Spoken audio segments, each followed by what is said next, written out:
Greetings. Hi. Okay, we're about to go live, and this looks like it's working, so that's very good. Hold on one moment here. And hello, everyone.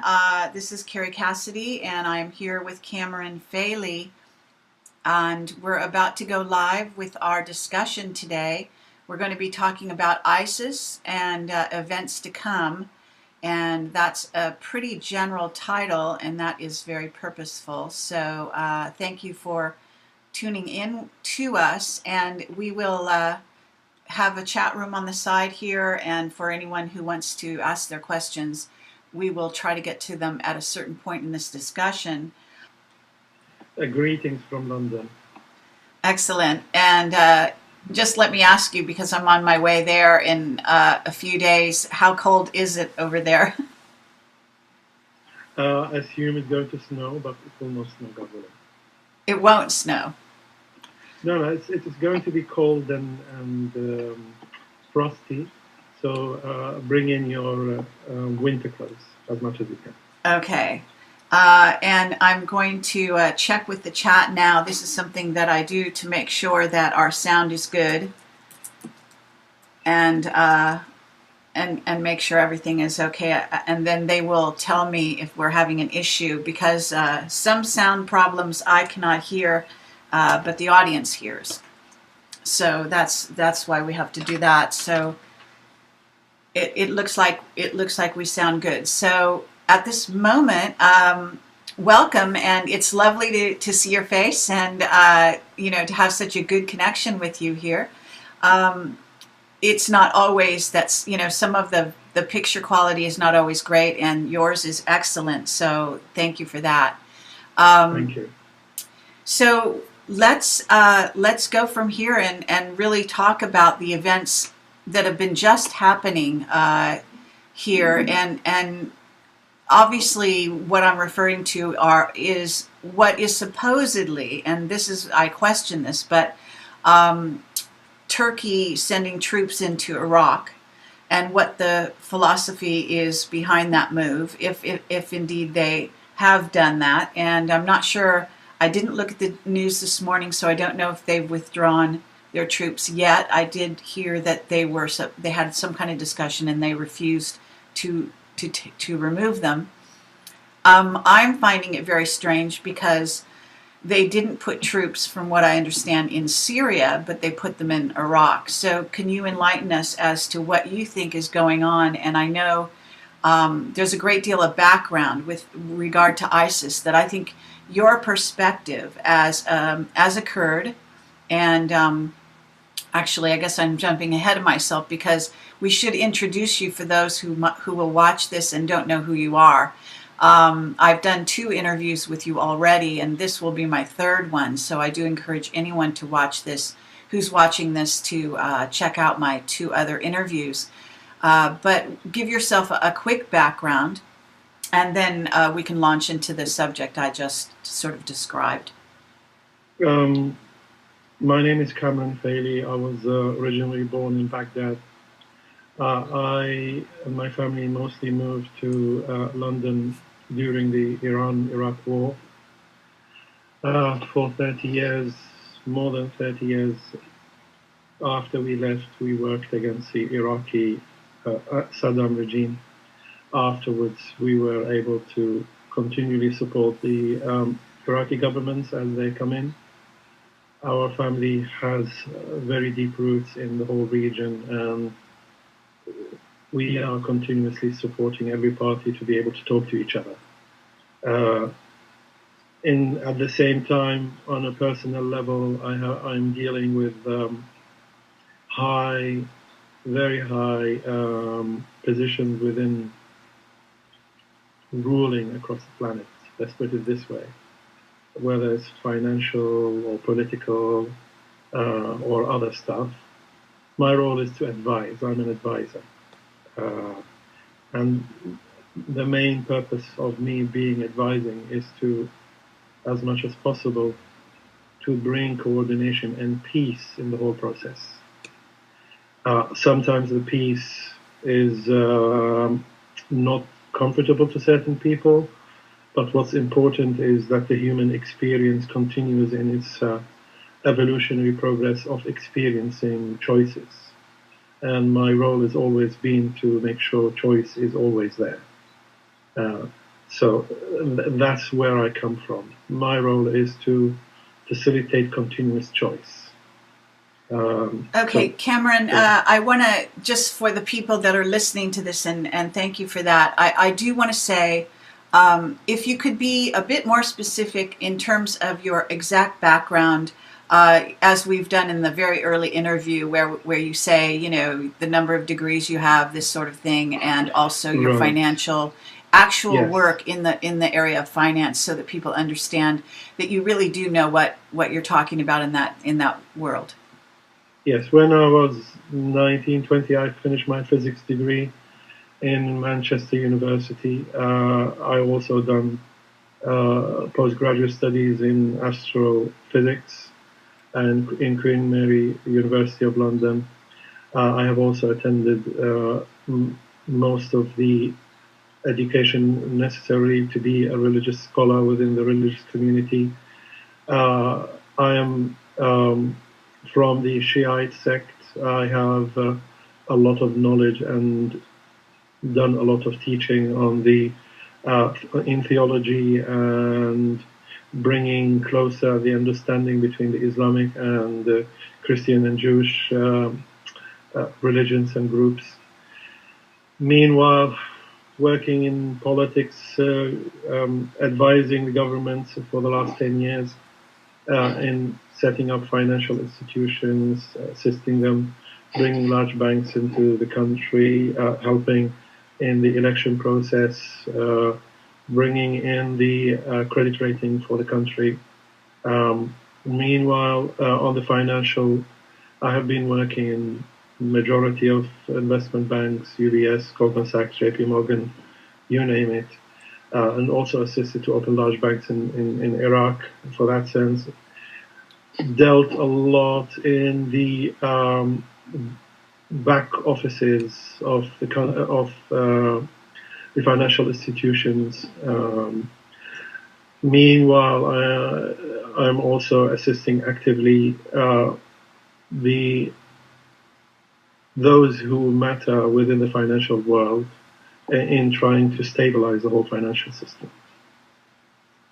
Okay, and you also are very astute when you say you've worked in the financial area in terms of the computer technology, right?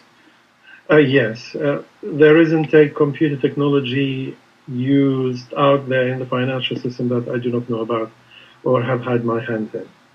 And I you've can I can also, reconstruct the whole financial system from scratch if necessary. That's the kind of knowledge I have. very sophisticated. And Yes. you also, when I think in the first interview, you mentioned that a certain amount of money had crossed your hands, as you put it. Yes. Well, there are institutions like what you might call the Bank of Banks. I will not name the institutions because of their for the security reason. These institutions are the ones that hold the collateral for all the countries and every institution. And my job was to be able to access all of the collaterals that are available in the financial system and being able to directly manage that unhindered. So if we talk about trillions, it will be an understatement. Okay. So now to launch into our subject matter, and also I do want to clarify that your family has been consulting even before the reign of Saddam. Isn't that correct? Yes, my family, my father Abdurrahim Faily was instrumental in putting the first peace treaty between Iran and Iraq with the Shah of Iran in the 1960s. So in the 1960s, there was a lot of skirmishes going on between the two countries. So up to 75, more than 12, 15 years, the peace treaty was put between Iraq and Iran was put forward by my family. We also did the peace treaty between the Kurds and the Iraqi government between the Kurd, the Iraqi government, and the religious institution, the Shiite religious institutions. Our role is basically has always been to be the go-between. When channels close, we are the ones that reopen channels and reconnect.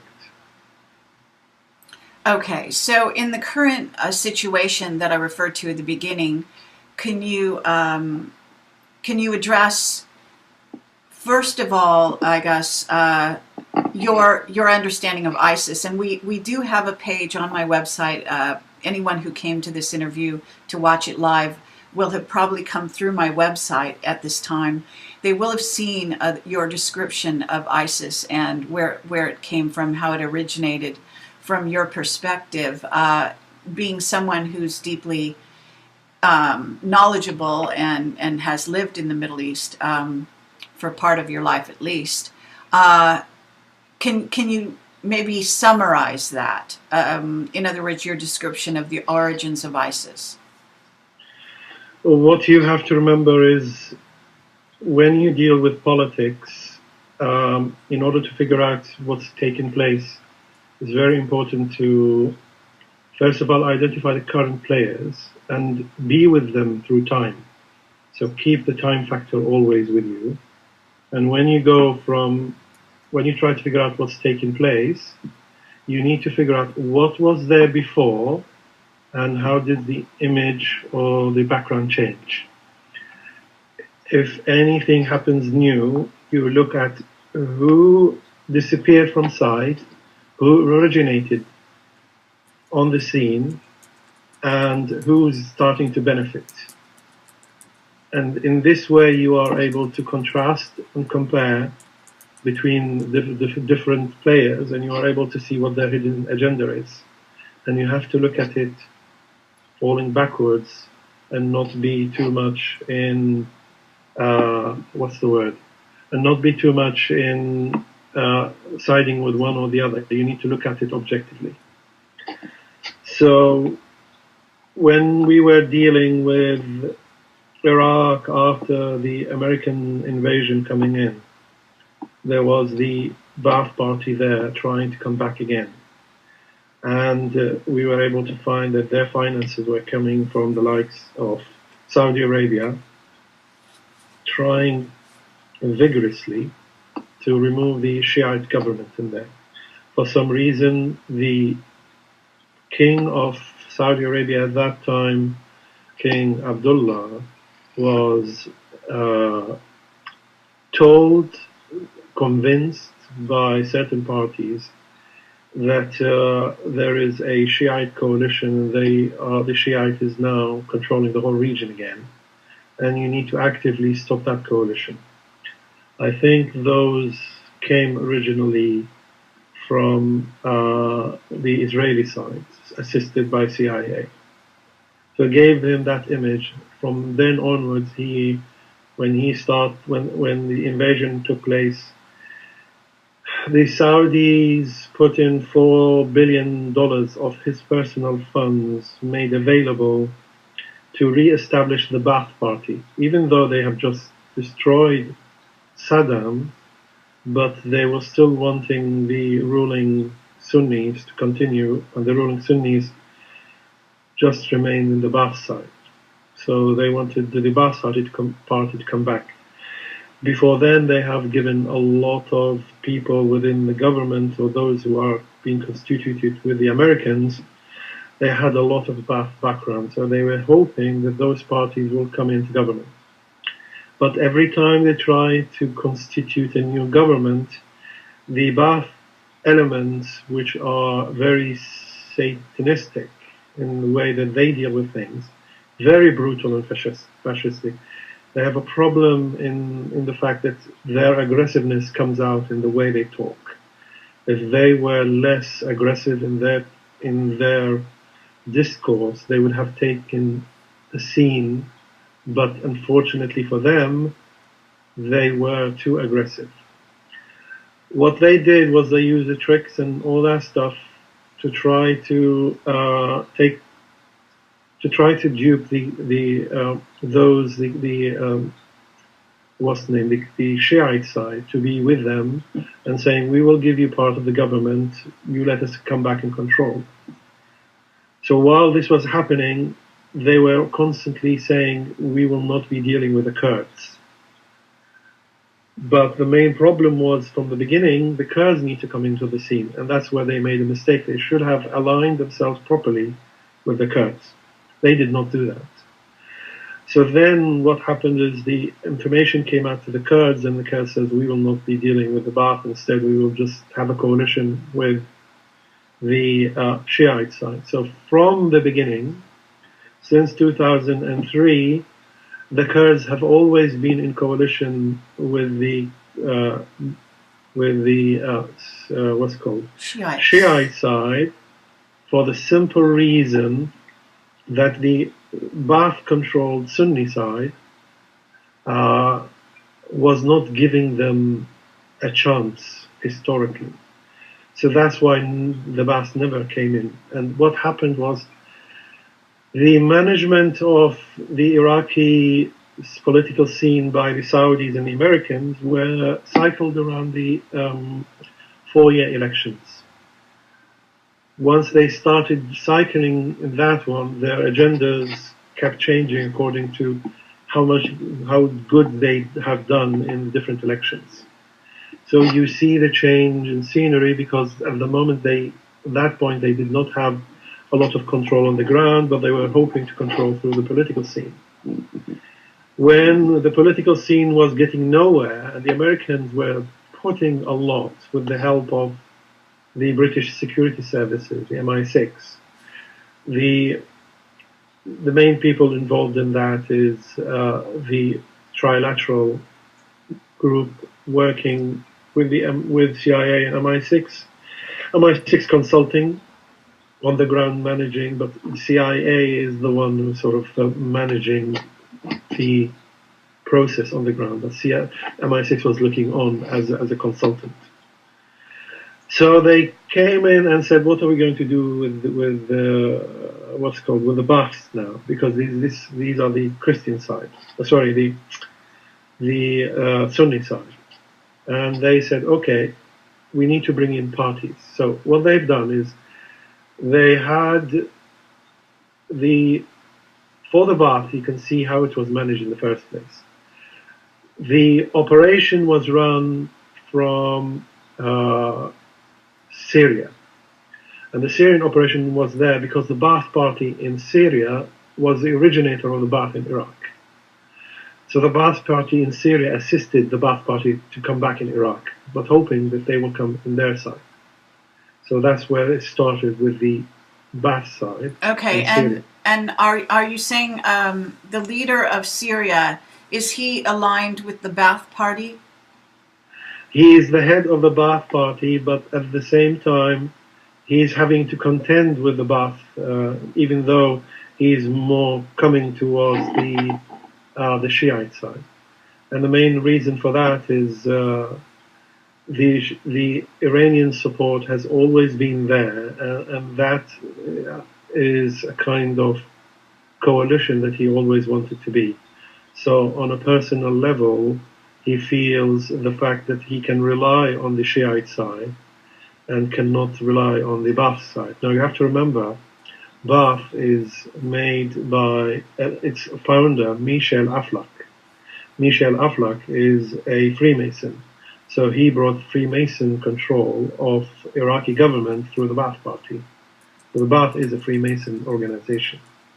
When you have Freemason organization, it means that you sometimes get orders from outside of your sector.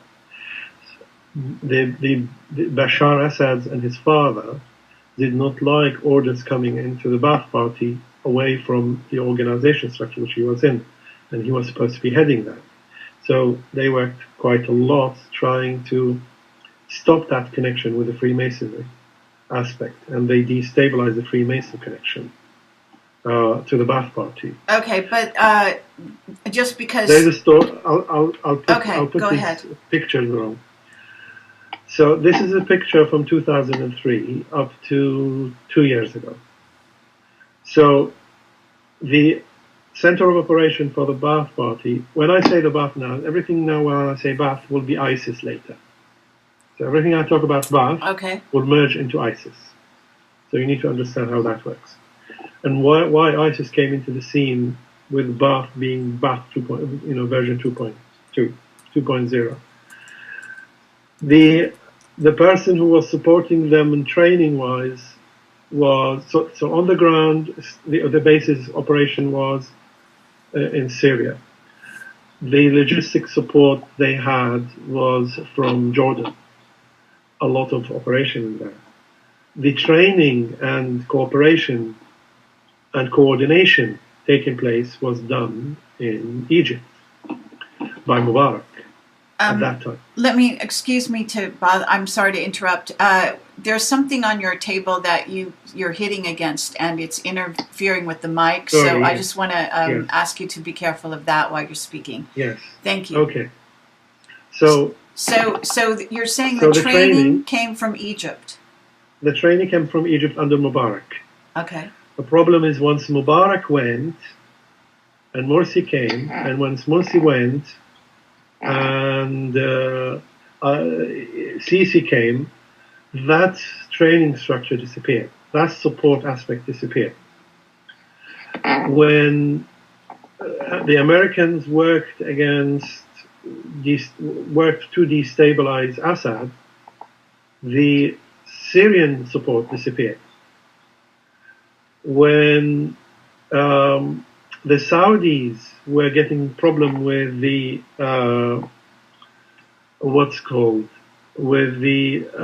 spring uprising, Arab uprising, they were too preoccupied to come and support Iraq. So as you can see, and also when Iran was taking more and more control on the ground in Iraq, there was less support they had on the ground. The other side was winning, and they had less seats taken in every government. Every government came in, they had less and less seats. Okay, I'm sorry. There's still some background sound happening. I'm not sure what it is from, so just wanted to tell you because it's interfering with your speaking. Okay, how about now? Is there any interference? No, it's fine now. Okay, so then the change occurred. You have to remember, is at the same time there was the Ba'ath were mainly taking the non-religious secular arguments. For the religious argument, they were using the Iraqi newly created Al-Qaeda, right? So they brought in Al-Qaeda. Al-Qaeda did not exist until America came into Iraq. When America came in, the CIA then used their transportation and support and brought Al-Qaeda from Pakistan into Syria and into Jordan, through them into Iraq. So Al-Qaeda came into the scene with the full support of the CIA on the ground. While the Pentagon was trying to control the operations on the ground, the CIA was destabilizing them because there is a separate agenda. So all what you saw, for example, the Abu Ghraib operation, was CIA doing a coup d'etat on the Pentagon, trying to throw them out of Iraq. In America, there are 6 or 7 different parties who were dealing with Iraq, each of them having their own agenda. Those agendas were constantly conflicting, therefore there was no singular direction to what was taking place from the American side. They had the White House separate from the Congress. The White House was being controlled more from the Vatican side. The Congress was being controlled from 2006 onwards, was more controlled by the Mossad Israeli side. Then you had the Pentagon, who was being controlled by the European families, who were controlling America and France, mainly the French royalties. Then you had the Bush side, who was amassing his armies through all these mercenary forces, who was trying to get the American military deposed in order for them to get the mercenary people in. So that was used in order to have an equivalent size of forces in America on the mercenary side, paid for by the Pentagon operation. Then you have the CIA run operation, which runs through the drug money. They were also, the CIA had the ability to print money because of the plates they had. They were able to print dollars. So the CIA side put in. CIA was assisted by the Trilateral, who was then the link with them to work with MI6. Okay, but isn't there are so many people getting involved. Everyone had their own agenda. So what happened is now they went in between two parts. One part is Pentagon. There is a feed. So I can hear it. We are being heard. hello? Yeah. Can you mute your side so I can get Okay, hold on. that's better. Yep, better. That's better. Right. So the CIA created the Al Qaeda to be more brutal within their agenda in Iraq. The CIA, are you able to hear me? Yes. Yes, okay. The CIA then started running all this bombing and stuff like that, and if they had anything missing, they went in into the Israelis and tried to get them to snipe at the British, snipe at the Americans, try as much as possible to raise the American and British death counts in order for them to up the antics and make the Americans leave and leave the mercenary forces. I meant leave the Pentagon, leave and leave the mercenary forces in there. But that wasn't taking place. They couldn't get it. Every time they were losing the ground.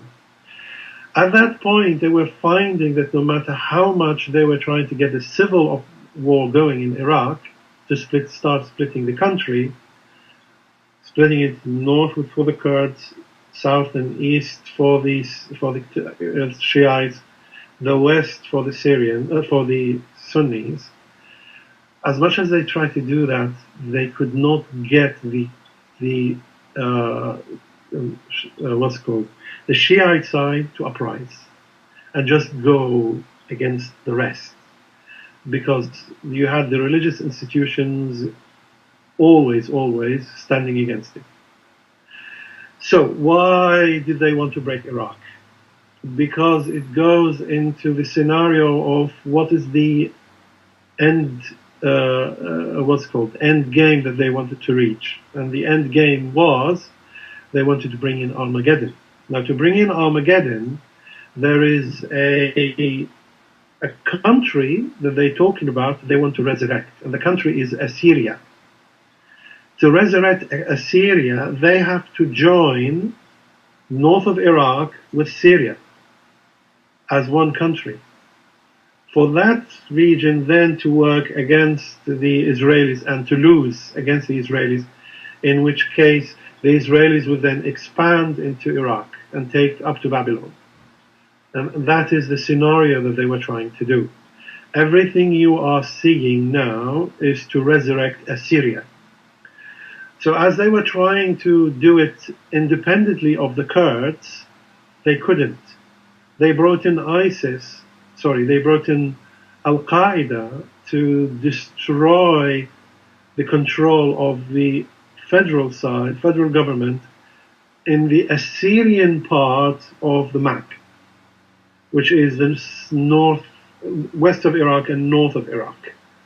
That is what they're trying to do, to destroy that control. And every time they use Al Qaeda, they try to do that, and with the help of Ba'athis. But they worked separately, and they worked against each other. The Ba'athis themselves were split in 3 or 4 parts, and they were not working with each other. So what happened was a very big shift took place in 2012, 2013. After several attempts in trying to take control of the government with every election, they were losing more and more control. They started the Arab Spring taking effect. They changed everywhere. But as they tried to topple the Syrian side, to reconstruct the Assyrian scenario, the Syrian side was not supporting them. How did that happen? They were hoping that the Ba'ath will come to them, the Ba'ath in Syria side. And the Ba'ath in Syria side was managed by the Freemasons. The Freemason connection nearly got lost because Assad was taking more and more control, and the Syrians were becoming more and more opulent. Everyone was coming to Syria and the prices went up, and they basically did not want to change the status quo. So they came into Syria, they tried to bribe the Ba'ath Party. The Ba'ath Party thought about it. What you saw in the Free Syrian Army are the people they were able to take out of the Ba'ath Party in order to do the revolution against it. They were hoping that they were going to do some coup d'etat stuff, and every time they tried to do a coup d'etat, the intelligence services of the Iranians and Hezbollah was too strong. They were able to figure out what's taking place in Syria. And the reason they were able to do that was the intelligence services in Hezbollah everywhere within the intelligence services in Israel. Every time Israel was planning anything, that planning was being spoiled because the Hezbollah knew about it beforehand and was able to send the intelligence to Assad, and they were able to work around it. That's where Hezbollah came in well before any movement that they did, was they were passing on intelligence through their operatives in Israel. They were telling them what was taking place. So every attempt to use the Air Force to start bombing the capital by making a coup d'etat, that didn't work. It went on and on. So what they did was now we go back to the Iraqi side. When the majority was now in total control by the Shiite side, at that point there was a reports being sent to Trilateral Commission, telling them we are not able to control the situation in Iraq. We are not able to produce the violence necessary to split the country.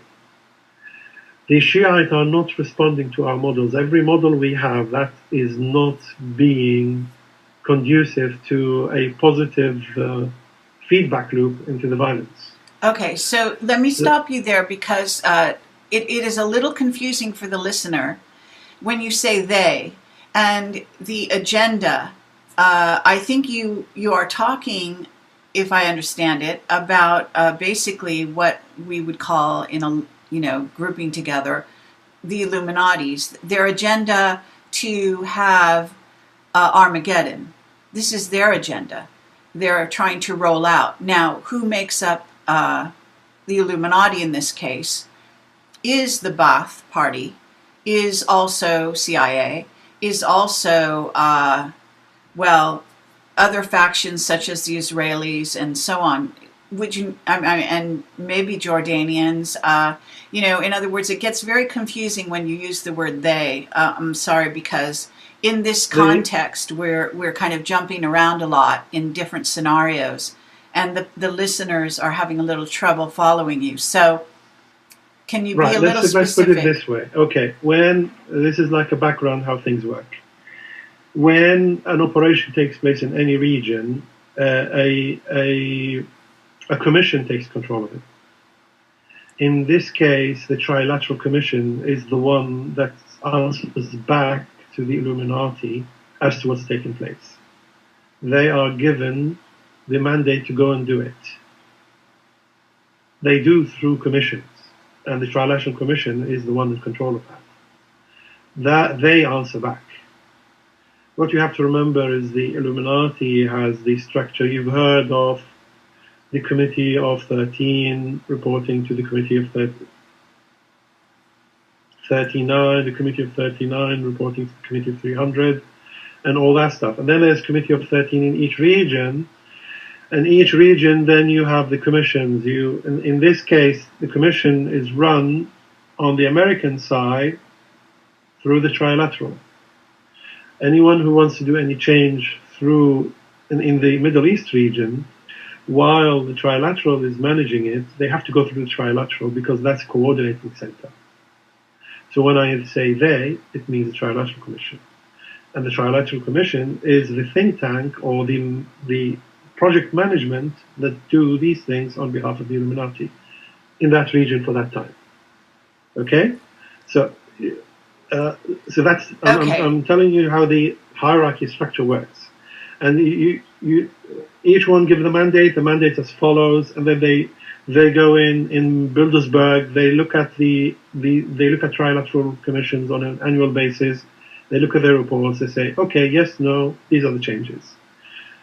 Meanwhile, the Trilateral Commission is the one who's in front to everyone. Everyone comes to them. So CIA doesn't go to the Bilderbergs.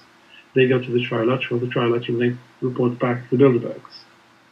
And if they want to have somebody supporting, they contact the Trilateral contact the British side. I don't want to bring names because our communication will get disrupted. The British Commission will then say, send the MI6 over to sort it out. Okay, so when you're saying that they were unable to get the Shiites into a violent state of mind to want to rebel or to band together and to create some kind of insurrection in Iraq, they were unsuccessful. So at that stage, what happened? Because at some point there seems to be a drive to take all these differing factions, Al-Qaeda and various ones, and blend them all into one thing called ISIS. Yeah? Yes, you have to remember that there are multiple scenarios taking place at the same time, and as each scenario falls down or goes away, the others will move and shift and try to adjust. The main thing that went in and caused a lot of problems is the fact that the Muslim Brotherhood was not able to take control of their center of operation. I'll explain now why the Muslim Brotherhood was taken out. When Muslim Brotherhood was taken out, who's left? The ones that are left are those that are currently still operational. Their scenarios are continuing, which will be the Salafis or Wahhabis on the Saudi side, the Ba'ath on the Iraqi side, and the Turks trying to do on their side. And then you have these players who are still on the ground that have not been taken out yet. So as it went on from 2003, the scenario got more complicated as people were taken out. So the Muslim Brotherhood was taken out. That complicated the scenario. Ba'ath was not controlling Iraq. That caused the scenario. The violence was not taking place within the Shia. That was complicating the scenario. Assad took control of the Ba'ath side on Syria. That caused a scenario problem. And things were not working out together. You see? A lot of people think that scenario is the same. No. You have to remember, these are threads, and each one have their own cycles to work with. And the Trilateral is trying to juggle all these balls together and trying to figure out what to do with it. Meanwhile, the bringing back of Assyria there was not taking place. So that's another scenario that was happening. The breakup of Iran was supposed to take place. That was not happening. Every time they tried to do a revolution there, they were being toppled, taken over, and control was put back. That's another scenario. The scenarios keep changing. Let's go into a major scenario change. I'll say things now most people would not have heard. The major change in scenario in 2012, when the Qataris felt too confident for themselves, they started making announcements that now they have a lot of funds. They were thinking they're being too cocky and said, okay, they were trying to take control, the Qataris now, trying to take control of Saudi Arabia, or being more in control of the Gulf region, because they came up having too much wealth, and they're trying to overtake the Saudis in there. So they upped the ante, saying that we want to send over gas across to, across to Europe. And we wanted through, first of all, they wanted to go through Iraq. Iraq was not, the scenario there was not succeeding.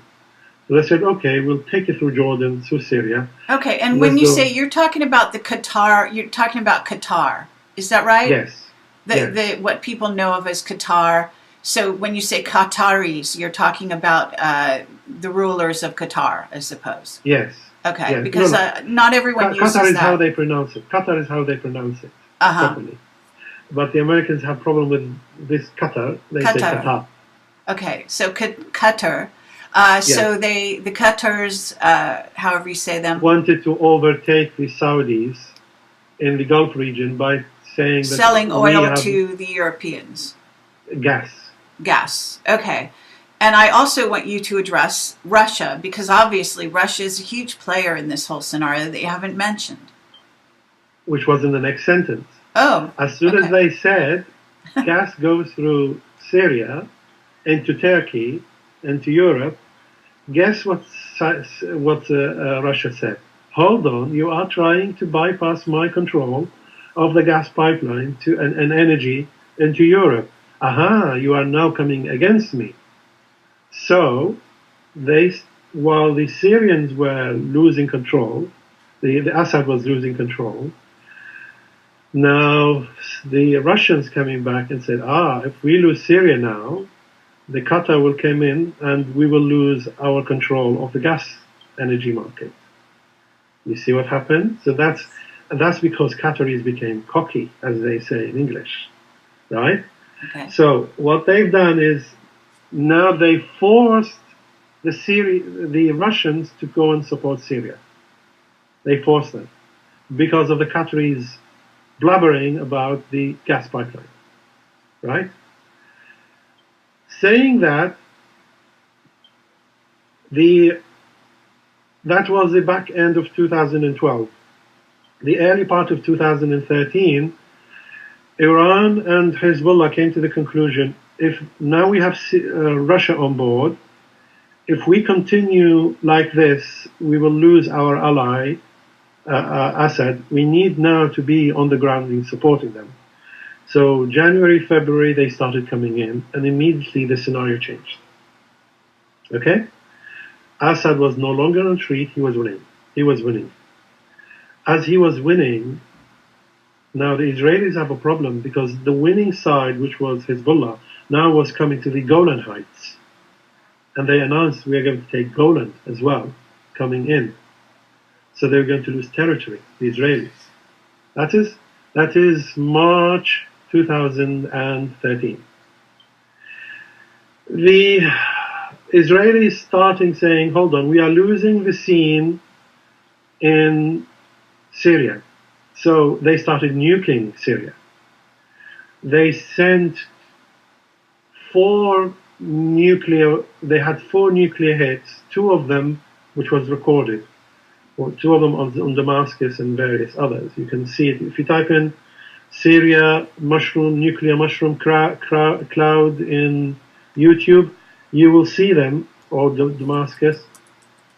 You will see the nuclear hits taking place. It is a tactical nuclear hit. That then caused the Iranians said, hold on, are you upping the antics? So they sent over their nuclear arsenal, nuclear testing, nuclear production facilities, all their what's known as a white room stuff, they sent it to, guess who? To Russia. Told them, listen, we haven't disclosed that we have nuclear weapons since back into 1990, 1998, something like that. We were producing nuclear material since 2003. They already had that nuclear production. And you're talking about Iran at this time. Yes. Now, the Iranians, why are having nuclear? Because they realized that the only strategy that's left with them to stop the attack on Iran was for the other side, the Americans and the Israelis, to know that Iran had nuclear weapons. That was the only way to stop them being directly attacked. That was sent to, in March 2013, that was sent to Russia. Russia then called in the Israeli Prime Minister, said, listen, why are you using tactical nuclear weapons in Syria? You are pissing everybody off. Stop doing that. Here is Iran's arsenal. They say if you start doing it, we will nuke you. Meanwhile, everyone is denying that Iran had it because it doesn't. It just causes a lot of problems with regarding to their supposed superiority in the whole conflict. If anybody declares that Iran has a nuclear weapon, immediately they cannot then persuade their populace the fact that they can go into a war, send armies across to the region and win. So Iranians didn't want to disclose it because that is against the Islamic theology that says, weapons of mass destruction should not be constructed because it's indiscriminate. But meanwhile, they said we are doing this out of necessity. So now we have an Iranian power having nuclear weapons, which trying to keep it discreet. The Israelis now using nuclear material and actively bombing sites in Syria. The Russians coming back now because of their interest in the gas not going through Syria, by the Qataris. Now we have a scenario, and the scenario is the Russians came in and said, stop it, Israel, stop nuking. Israelis said, but can't you see that they are trying to take control of the Golan Heights? So the Russians came and said, negotiate then. They said, no, we're not going to negotiate. Let Iran and Hezbollah out. The American says, we will not accept it. Let Iran and Hezbollah out. This is all March 2013. At the end of March 2013, Hezbollah was coming in. They were able to defeat all the preparations that they have done within days, if not weeks. They just did it like that. It's as though they rehearsed it for many years and they just took over whole cities in one go with the minimal number of casualties. Okay, when you say they took over whole cities, you mean in the Golan Heights area? No, in Syria, back. So you're saying Hezbollah went into Syria, defended certain cities on behalf of... They took back the Syrian cities. Okay. That was being controlled by Jabhat al-Nusra, who is, I'll explain now where Jabhat al-Nusra comes in. Okay? Mm-hmm. So then the Americans wanted to come in. The Israelis were pushing the Americans to come in. And that was all the hoo-ha taking place in Congress saying, let's America bomb Syria in March 2013, going into April 2013. As they were trying to do that, Jabhat al-Nusra was the one on the ground. That was the only one they were supposed to be supporting. Jabhat al-Nusra was a merger uh, between the Muslim Brotherhood and Al-Qaeda. So that's what Jabhat al-Nusra is. It's a hybrid, Jabhat al-Nusra and Al-Qaeda. Guess what? Pentagon said, we were just fighting Al-Qaeda all the way in Iraq and in Afghanistan and various other places. We played the game. Now are you telling us that we are supposed to bring in all of NATO operation, have a full fight, just so that we can keep the Al-Qaeda operation going in Syria? F yours. They did a mutiny in the European NATO command. So they basically rose the two fingers to Obama and saying, up yours, we are not going to support Al-Qaeda. They mutinied. Meanwhile, what happened was, as he was trying to go through the Congress, trying to do the war, the Russians and the Chinese sent their fleets. They sent it to the Syrian side, in the Mediterranean, and they encircled both sides of the coast of America, the eastern and the western side, saying, if you continue and start wanting to go bombing, we will now stop your bases from flying anything out. Meanwhile, the Israelis tried to break the blockade. They sent a nuclear sub over there, and within 80 feet of water in the Mediterranean, the Russians just blew it out of the water and sank it. Right? So wait 1 second. You're saying the Russians blew an Israeli sub out of the water and sank it? Yes. West. Yes. Was this in the news? Mediterranean was only in a very, very discreet alternative media. I see. And what did they say in the alternative media about this? Do you know? Well, basically said that that was leaked. If you look at, am I able to bring in other alternative media channels, for example? Names? Yeah, you can, sure. Ask Alex Jones. He will tell you. Okay, so he leaked, he had this information. Him and others. Okay. I have my own. I'm only able to bring you what I'm able to bring you in the media.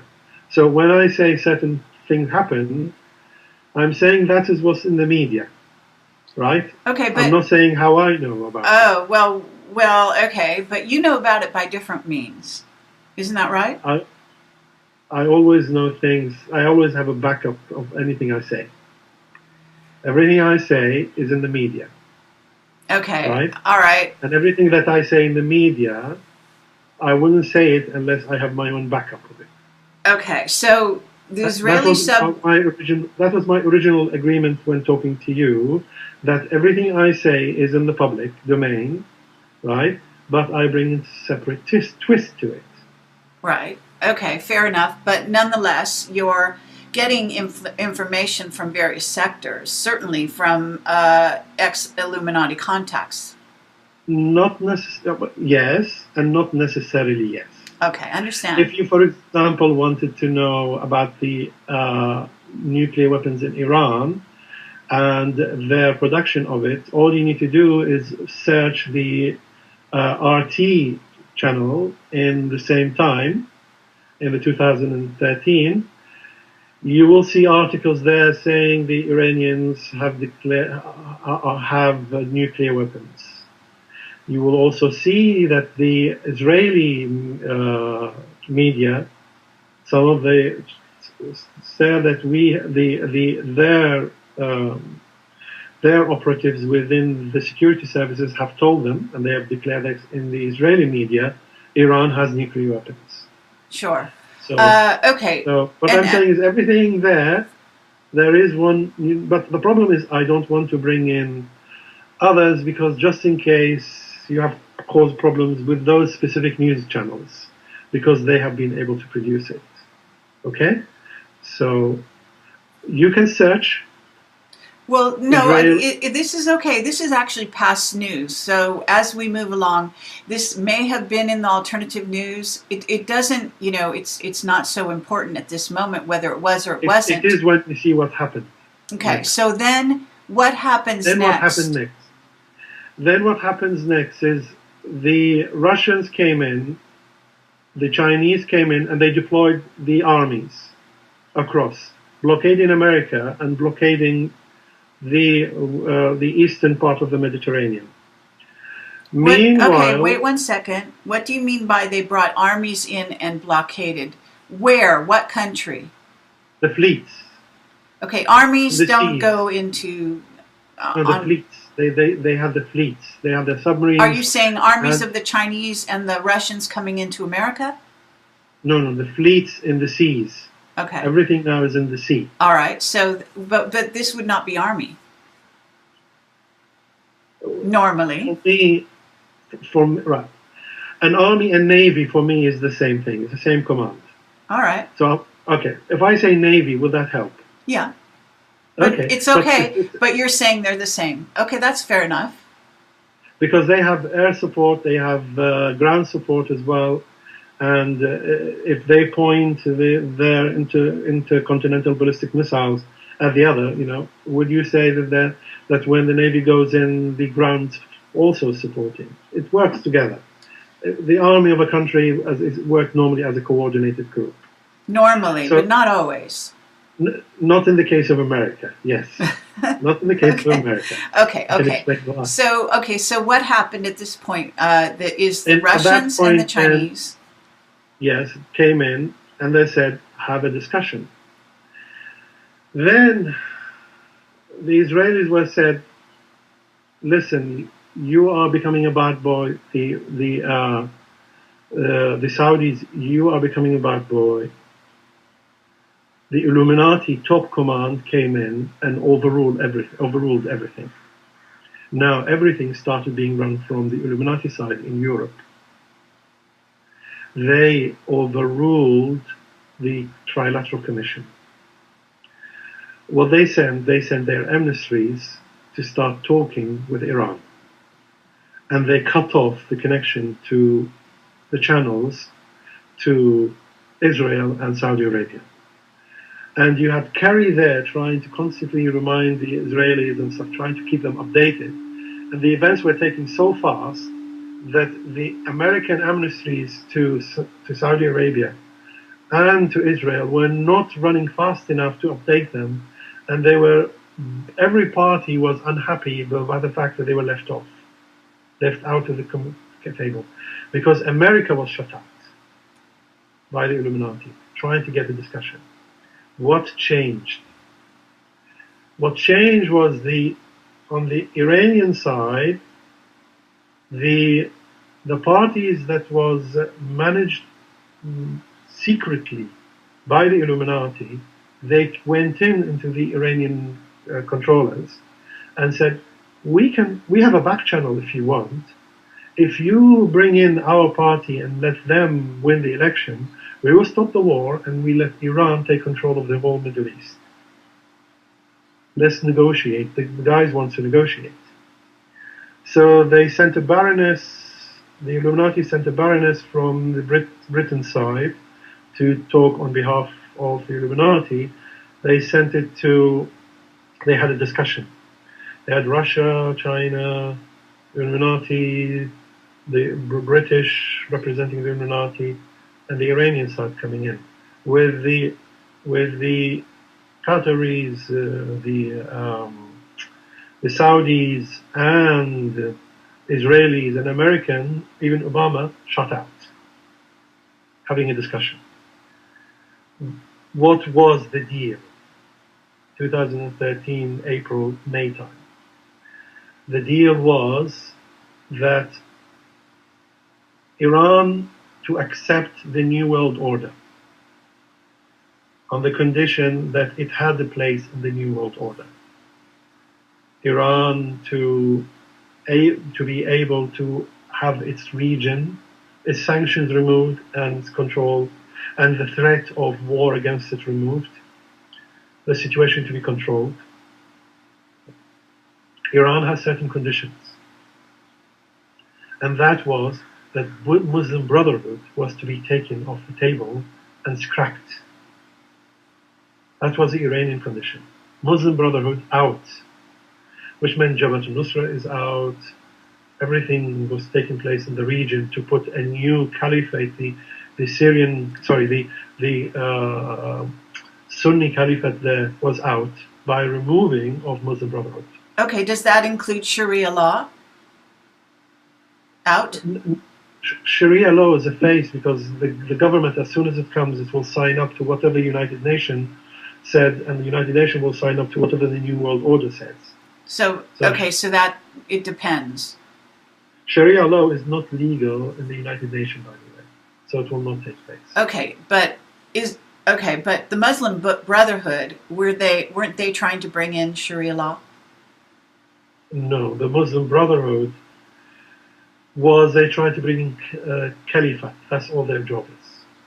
Sharia law. Okay, but caliphate. What is a caliphate? It's a Muslim empire. The return of Ottoman Empire. Okay.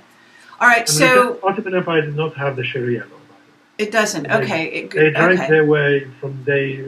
Well, because Al Qaeda did have this, but this was a confabulation of the CIA. Operation. Yeah. Yeah. So whatever they say, when you say Al Qaeda says this, are you saying what Langley brings out in their material? Well, they're inseparable, aren't they? Between who and who? Between Al Qaeda and CIA. Yes. So when you say CIA propaganda said that we will bring in Sharia law, I mean, they can say anything as long as whatever sells. What sells to the Sunnis? Say bring Sharia law. That sells to them. Okay, so at this moment, you're saying, in April or whatever, they make a deal. Iran is. What happens with this deal? Because Iran does seem to have, at least the war doesn't seem to be at their door quite as it used to be. Yes. So what happened was, as part of making that deal, the Israelis were allowed to put their subs in the next to the borders or the seas in Iran, and the British also sent their subs.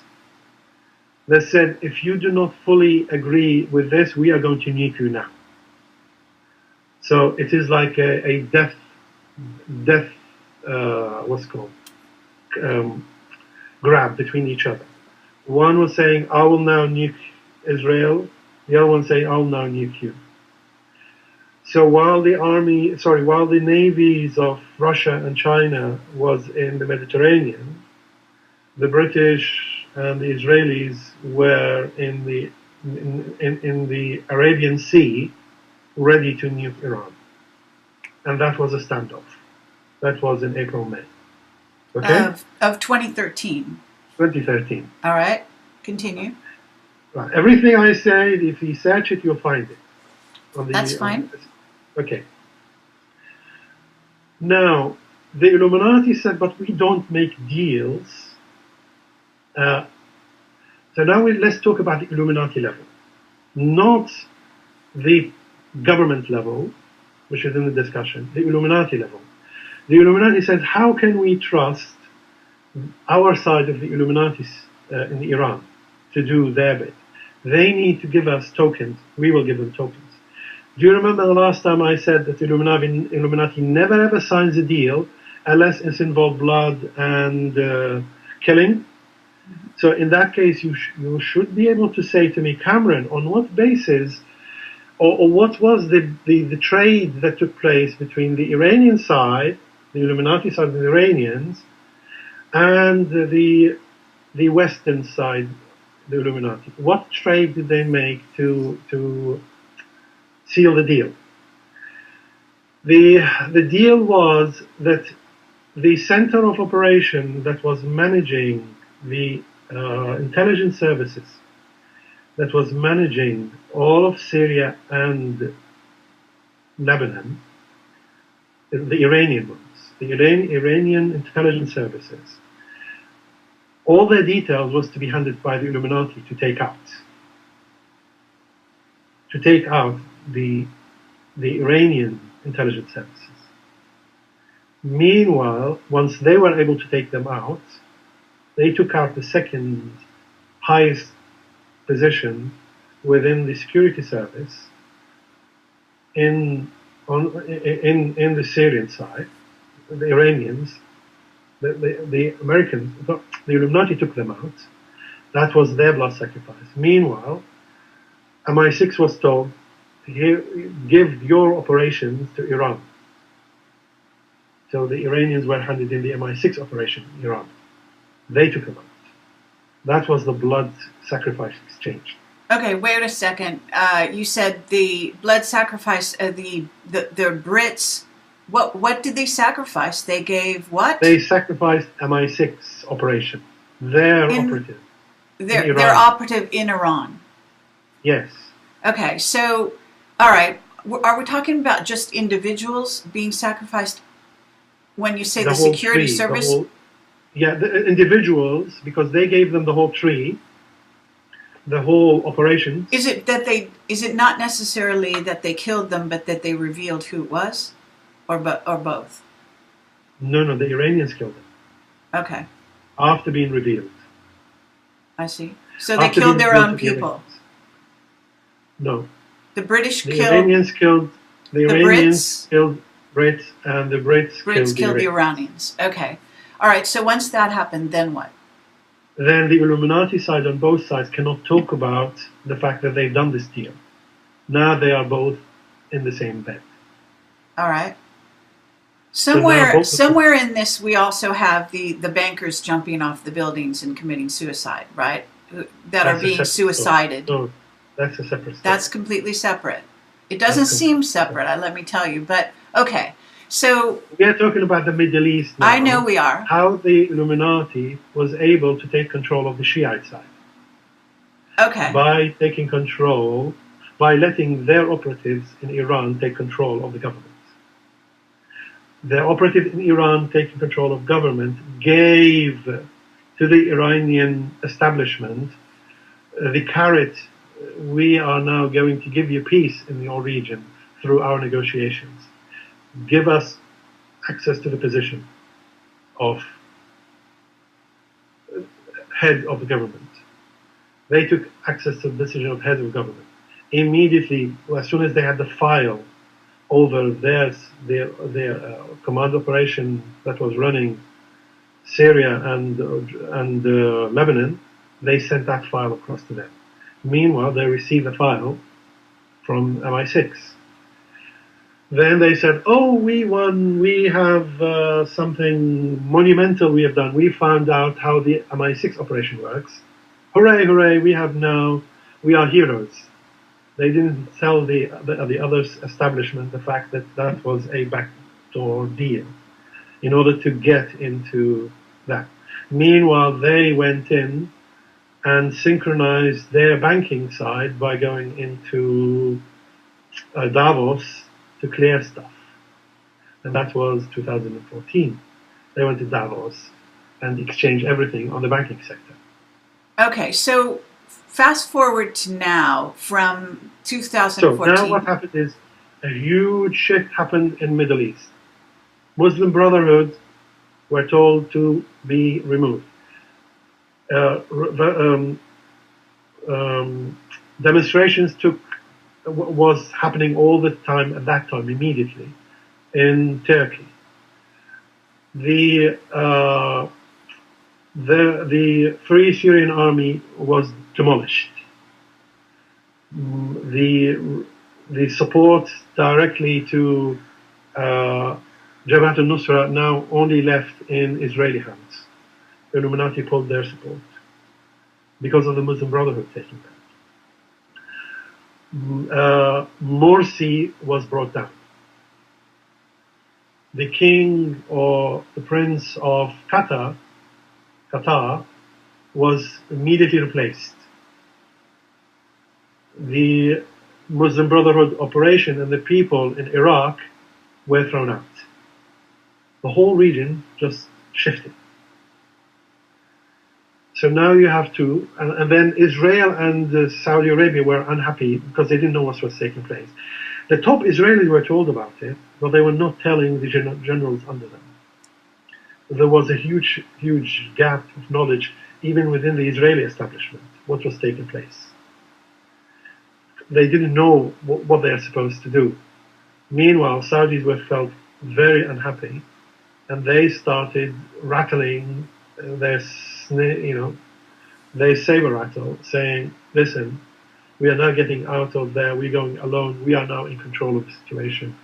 The whole region is ours. You are trying to let Iran in and take me out. I will not let do that. I will now start shifting to China." That's where, at that point, no matter how much Kerry or whatever was sending some across, they were sending information across saying, "Be in line, or we'll take you out. We'll take Saudi out."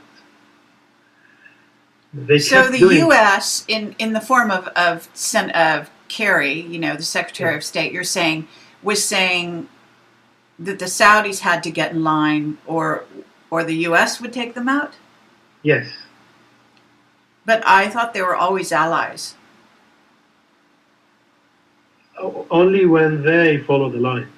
If the head boss of the Illuminati said, "That's the deal," that's the deal. So what Okay, happened? Where the Saudi came in. Okay, how the Saudi came in. Let's leave this one because it's now. I'll give you now a background of how the Illuminati structure works within that establishment.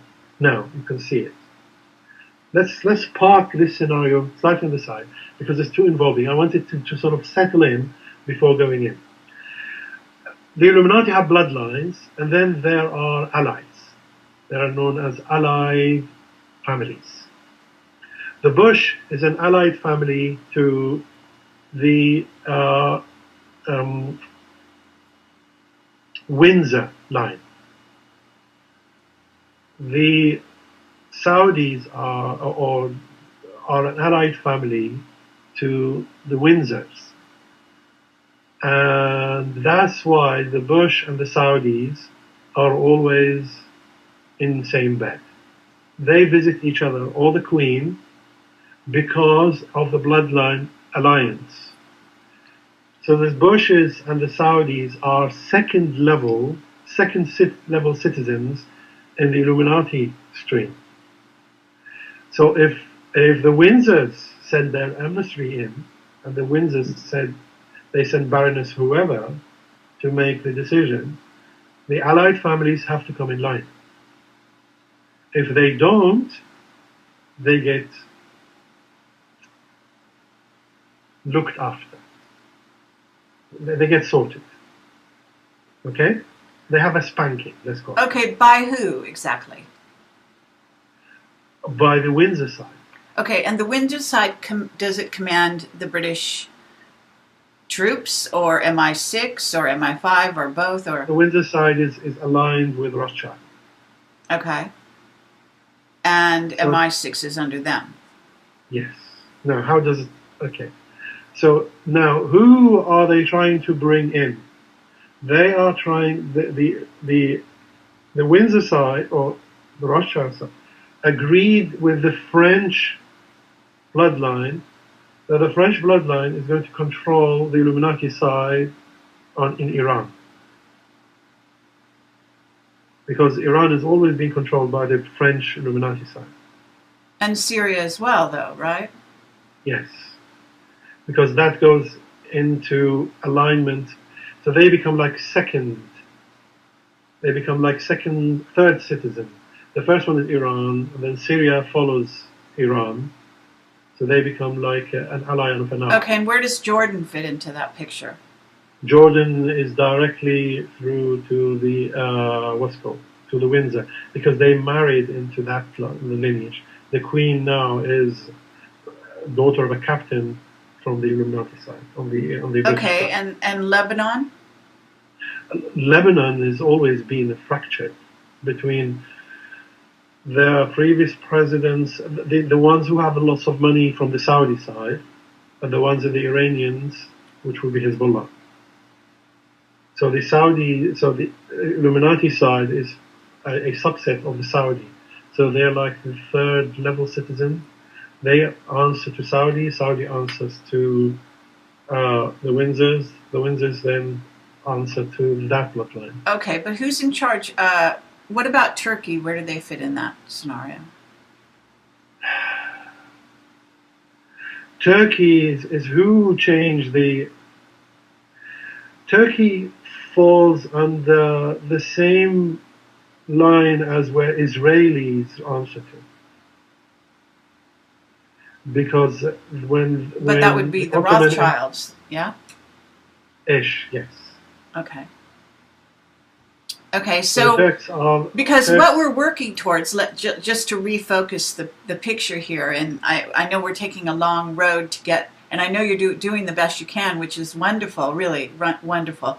But what I want to say is, you know, the end game here is to figure out why Turkey sent troops into Iraq.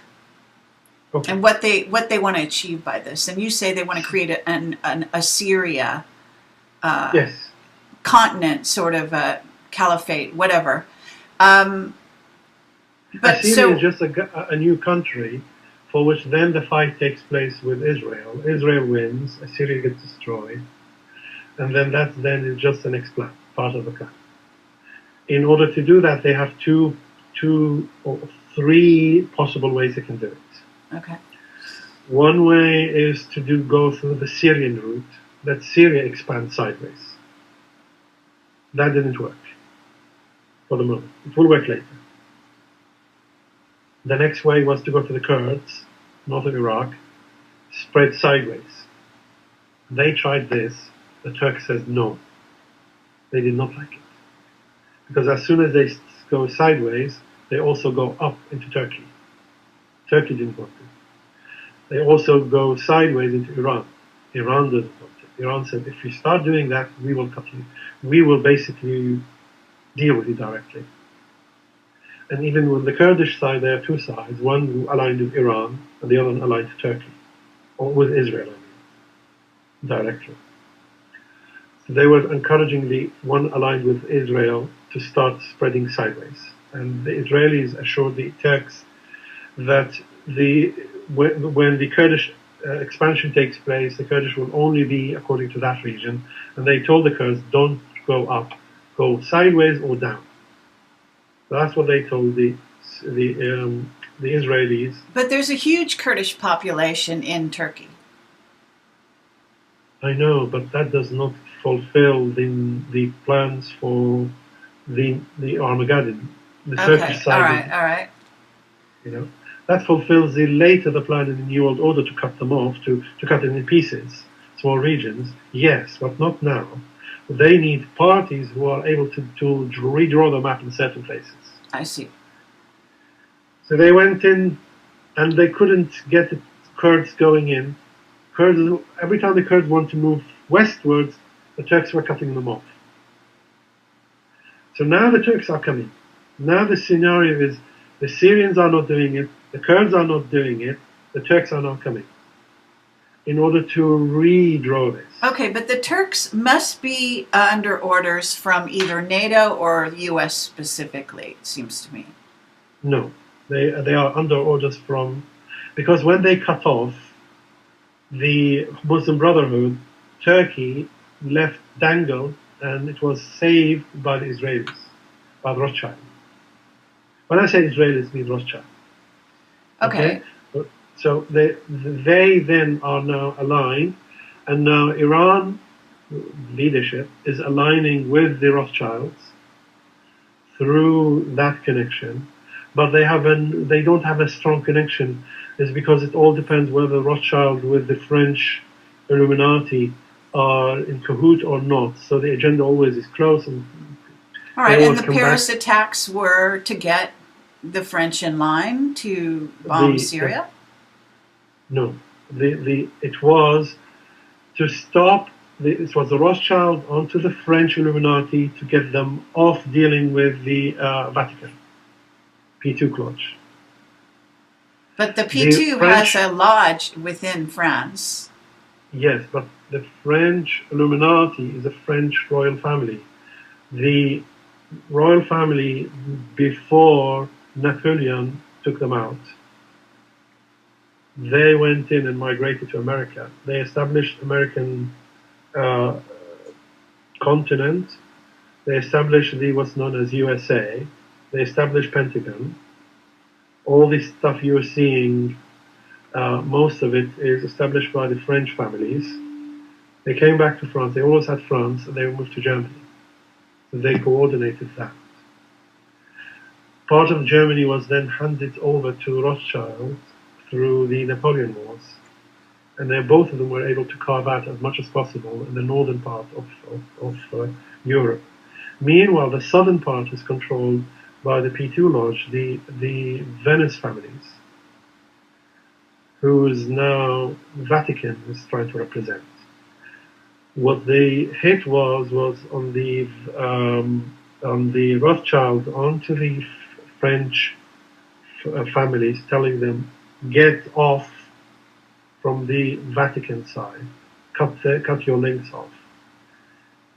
They did not like that. That's why everything Pentagon went in and said we are now going with the Russians and with the Chinese to stop the Rothschild doing that. So they worked against the Rothschild now. So when they went to Syria, it was assigned to the Rothschilds, up yours, your plan in the region will not work. We are now going to destabilize all your operatives in everywhere. It's confusing, I know. Okay, so what I thought also there was a drive to get the French were aligning to some degree with the Russians, and it was to get the French away from Russia or from working with Russia on the pipelines. Yeah, when you say pipelines, it's actually families working together.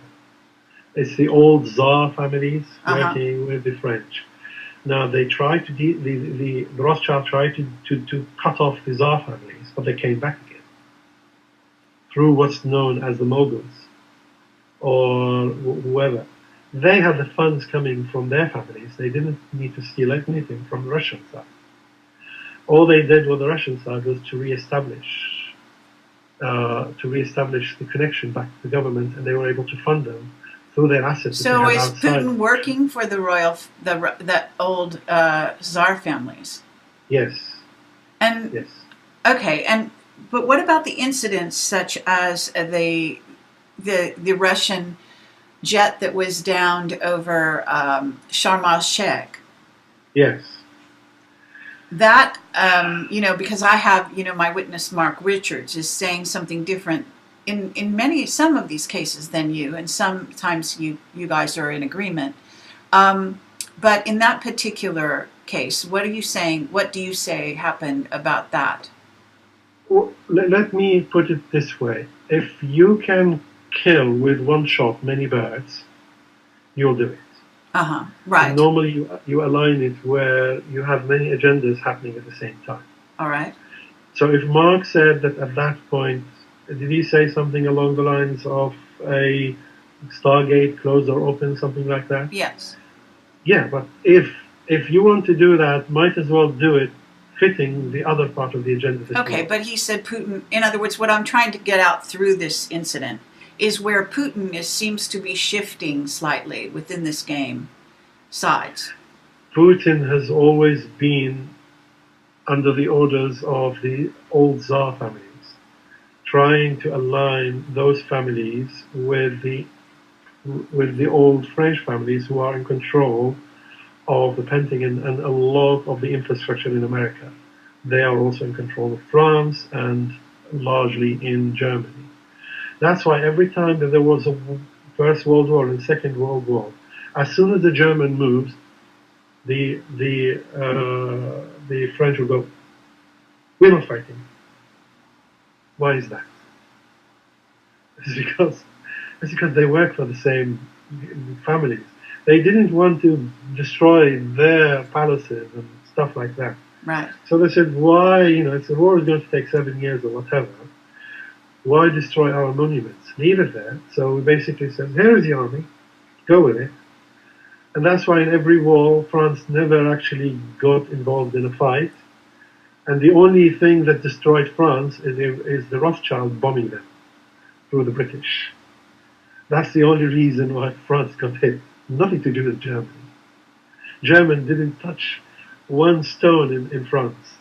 They just took it over within one day. That was the thing.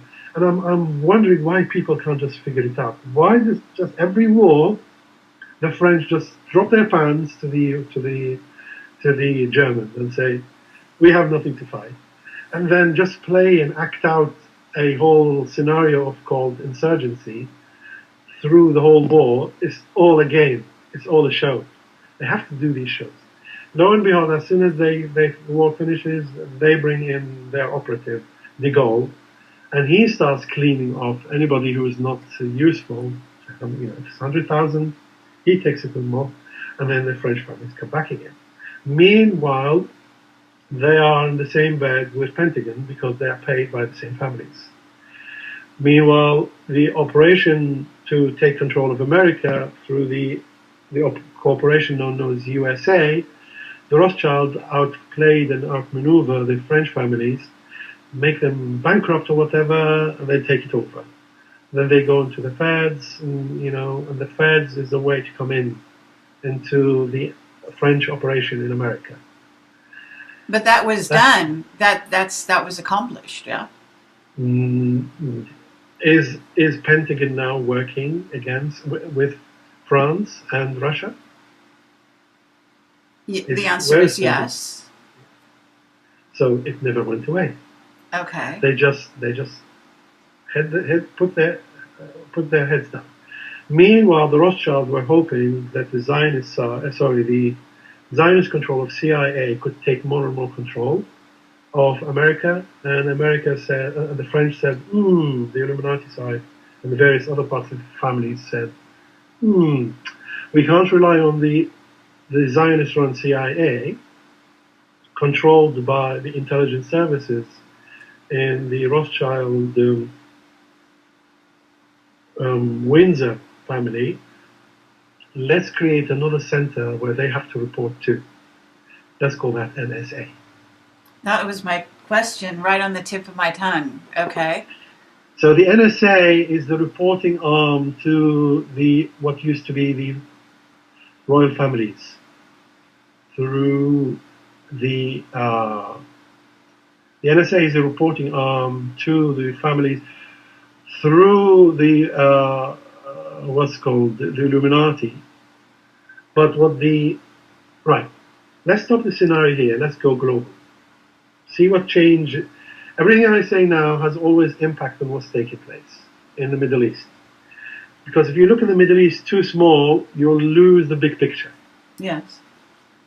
And everything I'm saying now always has an impact in America. They created the NSA because how did the CIA set up? Shall we go slide? OSS. Well, come on. No. You're not even going to go? No? No. But these are the early days of the CIA. This is where it came from. No? Well before. What happened was, when you did the Illuminati, you had it working with, for example, the Rothschild side, yes? And the Rothschild side started to take control of British, and later on took whatever Napoleon had in control. Okay? And guess what? The Napoleon was actually a decoy or an implant made by certain members of the families in order for them to fall into there are certain parts of the families that have a bigger agenda, way bigger than everybody else. I will not go into that area yet. Later on I will do that, not in this interview. They wanted the Illuminati to come out because they wanted certain parts of their organizations to show off themselves so they can cut them off. They found that certain parts of the families, they found that there were a lot of operatives that they were not working for them, working instead for another set of families known as the 13 bloodlines. While meanwhile you have the 9 families that were having all the assets. You have 13 bloodlines who were working for were known as the magicians. They wanted to find out who was inside of them. In order to do that, they had to give them incentive to start showing themselves. So all they did, they implanted somebody called Napoleon and give them all the support. And Napoleon did as much as possible to clear out the ground and then hand it over. Meanwhile, the Rothschild came in with their bandits, chef or whoever. They went into operation and started working in the financial sector in Britain, in London side. The magicians then worked on the British royal family, tried to make them crazy, stopping them having children. That's why you have King George the crazy, or the lunatic. Right. Some of these Okay, ones. that's very interesting. Okay. So But what about the then, Templars? Are they part of the magicians? Because at a certain point yes, they get swallowed yes, in. Yes, yes. They merge them together. They use that to merge them together. So on the British side, I'm now looking at the British, how it works, how the security service is set up. So they were the British, Rothschild were supported with a lot of magicians to take control of Britain, and they basically caused so much black magic on the royal family in Britain that they stopped having them children and they kept making them crazy, and the line kept jumping. Well, they were putting their own people in, Habsburg or whoever, they were putting their own people in, and suddenly it jumped into where Queen Victoria was, which was in line with the Rothschild side. Then they spread that across into Europe, and they took control of that side. Okay, but so, at this, wasn't it, because Princess Diana was wasn't she part of, she wasn't the Windsor, she was the Tudor line, is that right? Yes, yes. And so the Rothschild, did they cut off the Tudor line? Yes, through black magic. Which keeps trying to come back, though. Yes, because the assets are with the Tudor line. Okay. The other bloodline as well, the true bloodline. Yeah, but they have the assets to go with it. Okay. Is with the Tudor side, yeah. Yes. While the other one, only through... But isn't the Rothschilds' actual bloodline German? No, they come from... They go through Germany, but they come from... Some of them from Khazar, and the other one comes from... you've heard of what's called... the two types of Jews, the Sephardim and the other. Sephardic and... They all, Sephardic. They all come and join together at a certain point. Some of them from Spain and the other one from Khazaria. They all come together and join in the German side. Right. Right. Meanwhile, but isn't this where Rothschild comes from? Yes. Okay. What they're now trying to do is the magicians need funding. So what they created their eyes and ears and their center of operation called the East India Company. East India Company then became the first part of the security services. The East India Company became the security services for the British royal families, the new ones, the ones that cut off the Rothschild now coming in with all the black magicians. And then they must have gotten into China this way as well. Yeah, what happened is the East India Company then linked in with the Chinese magicians and Chinese gangster style, and they, through the Opium War, they agreed to work together because the Opium War was taken by East India Company in cooperation with the Chinese magicians to bring down the imperial line in China. The nationalist side. Yes. So they now work together. When the East India Company came in with once they agreed with the Chinese gangster side, if you want to call it, Meanwhile, the gangster side in Europe, which is now known as the mafia, who is also is managed by P2 lodge or P1 lodge, depending on who you look at it. They also merged together as part of a single intelligence services, the East India Company. Okay, but are they all under the Black Pope? No. No? The Black Pope only deals with the European side. But when I'm talking about the Black Pope is to do with the Illuminati, but not necessarily to do with the intelligence services. But SIEV, you know, the SIEV, secret, the Italian secret services, the Pope's secret service is. Yeah, that is separate from the intelligence services that was created later from the East India Company. Okay, because also when we were talking originally about the beginnings of the CIA. You're saying it goes back farther. Well, doesn't it? It goes back to SIEV, though. Then okay. IS, OSS, IS, but yes. it goes intelligence services. Intelligence services splits. Then they want to take control of the MI6, MI5, and OSS. Then they want to take control of the American side. So they put in a lot of the Khazarians in there. They shifted them all to America. 40% of them were the Khazarians in the CIA. They had a problem. They need funding. The funding for the East India Company has always been through drug money. So the East India Company said, listen, which is the intelligence services in the British side, said, listen, when we create you, you need funding for the operation. Why don't you sort of deal into the trafficking side and take care of the trafficking side in the US?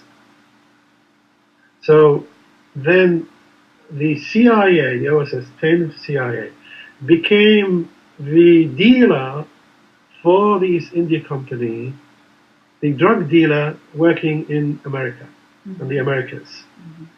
The funding, all the funding then came in from drug dealing.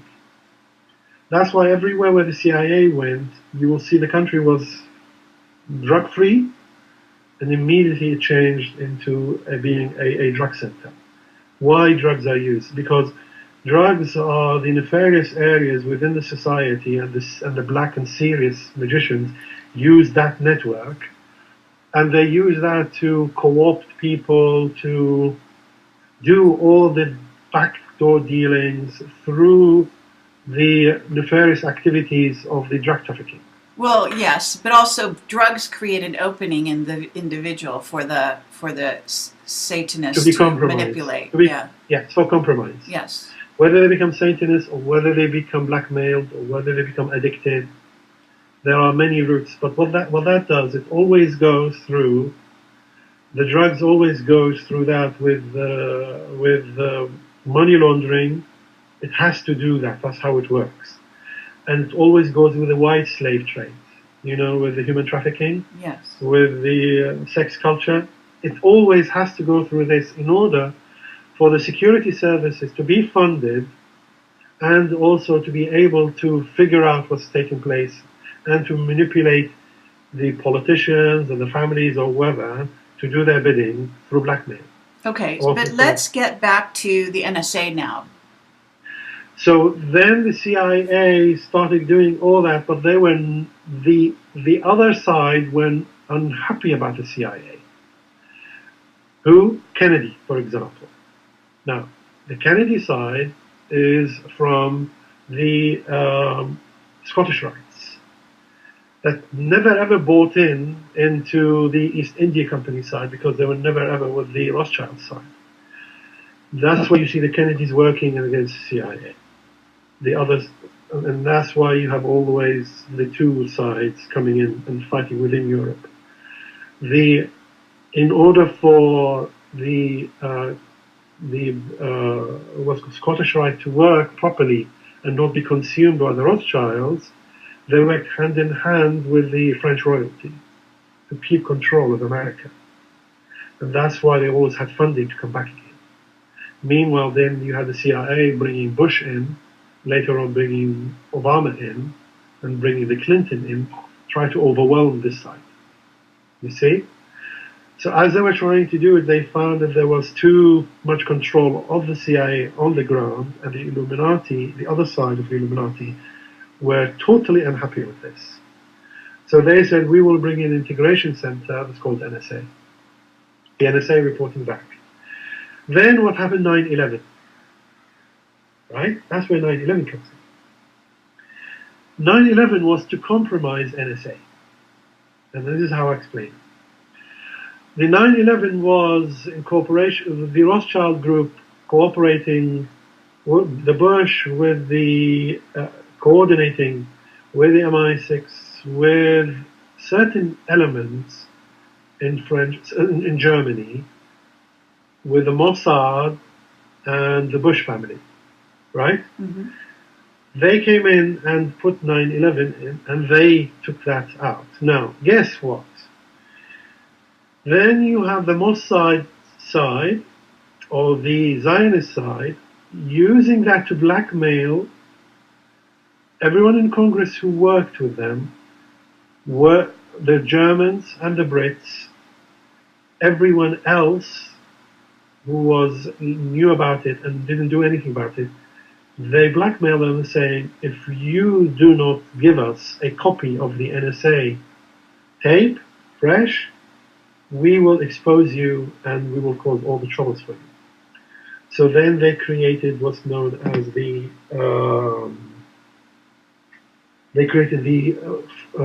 expenses scandal, like in Britain, where a lot of parliamentarians found that their expenses were not correct in the last 5 years or whatever. And then you had the same thing in France, you had the same thing in Germany, everywhere. Where did they get that record? They got it from the NSA copy. They did that, they get a copy from the NSA records. Now, the Rothschild Group bypassed NSA. And then they used NSA for their benefit to blackmail everybody else. They went in and blackmailed all of Congress, all of the houses in America, and within one election they took them over. 75% of them, even more, 80% of them were just handpicked by the Rothschild Group. They went into Britain and did the scandals, and they took out all of theirs. They went in every institution that they wanted, like the BBC, the CNNs, everywhere. They picked out the people they didn't want to and put in the people that they wanted to. They used the 2006 invasion of the Israeli invasion of the West Bank, the Gaza Strip, to find out who is not on their line. They found them out, they used them, took them out, and after the 2006 Gaza invasion, there was a coup d'etat across the whole of the political institutions, the news agencies. Anyone who was who was criticizing them, they figured them out, they took them out. Okay, and this is the Rothschild side that is made up of the French, the British. No. The Rothschild side that's made up against the French. Against the French. The British, yeah, against the French. The British, the Fed, the Bank of England. Okay, and what about the Russian side? The Russian side is the opposite. Russian side, yes, because if you remember, they tried to do the equivalent of the United Nations in the beginning of the 18th century, and the Tsar said, no, we're not getting involved. They had 100 years to get rid of the Tsars. In 1817, somewhere like that, and they took them off 100 years later. That's why they put the League of Nations in, that didn't work, and they put the United Nations in. Because the Tsar was always working against them, and then somebody else worked against them. And each one, they took out the family that was against them. Okay, and this is what is it made up of? The Khazars? Predominantly Khazars? The Rothschilds, this side of the Rothschilds? Yes. Okay, but to get back to the jet that was downed over Sharm el-Sheikh, Yes. Not only to close the Stargate. What were the other objectives of that? Mainly to tell the Egyptians, you are in our western border. We will basically destabilize your economy, and we will send ISIS in. Stop doing that. Telling the Russians, listen, if you start doing anything, we will come at you wherever we find a weakness within your system. We will get you overwhelmed with troubles everywhere around the world, and you will not have your time to scratch your head. Bringing down airliners causes a lot of noise in the system and a lot of distraction to the establishment, and it basically disrupts the amount of time they have to do their agendas. So it is basically it is to mud the water everywhere. If I can't have it, nobody else can. And then they use their news agencies around the world to bring in World War III, World War III, World War III. Right, which they're doing now, obviously. No, World War III cannot happen. I know, but what the Because news how are they agencies... going to do it? Are they going? Yeah, you're The news saying agencies China now, has to get ready, and Alex Jones is saying the same thing, by the way. They're saying... Yes, 21. They need 2021. That is the Illuminati agenda. Okay, there is a plan. They have to follow the plan. Okay, so The again, Rothschilds are what trying to is push it Turkey forward. doing going into Iraq at this time? Right. So now what's happening is the Russians coming in and cutting off, with the support of the other families, the Rothschild side. They're trying to cut off the Rothschild operations. Rothschild is now saying, listen, it's easy to call them Zionists. The Zionist side, listen, we now need to coordinate our operations now on the ground, our operatives. Who are our operatives on the ground? Our operatives are the Turks, the Iranians. I'll explain how the Iranians come. The Iranians, Al-Qaeda, through the CIA, which is our operative, which brings ISIS in, because that's partly run there. Our controlled the old Ba'ath Party, who was cut off. Now they took them over totally. So they took over the Ba'ath Party in Iraq, joined them together with what's called with Al Qaeda to make ISIS. Then they took out the Muslim Brotherhood. Now they pushed them into the camp, the Zionist camp, because they've been cut off as part of the deal with Iran. The Wahhabis have been cut off. Now they're coming back into the Zionist side. Okay, but the Shiites, are they left out in the cold for the most part then? And the Kurds? Or the Shiite side of the Kurds? The Kurds, half of them that worked for Israel now, they are being brought in. Right. The Shiite now who is working on the Illuminati side, they are brought in to cause this mayhem. Well, which Shiites are working with the Illuminati side?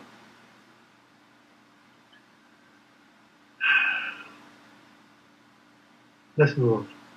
You can't go into that in detail. No, all that will do is muddy the water. All right. Okay. Not this one. Next time I will tell about which side done it.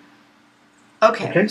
All right. So not now. The next session, I will go into which side of which one on the ground now works for what. Okay, but it begins to look like certainly Turkey is now back in the fold, is actually doing this. Yes. What they said in the news was to fight ISIS. What in essence they're doing is to support ISIS. Yeah, what they're trying to do is they're trying to cut off the Iraqi support and the Kurdish expansion program and the Iranian link. They're trying to cut off and take the area where the oil is and other assets. Not now, later, I'll explain what the other assets are thereafter. Okay.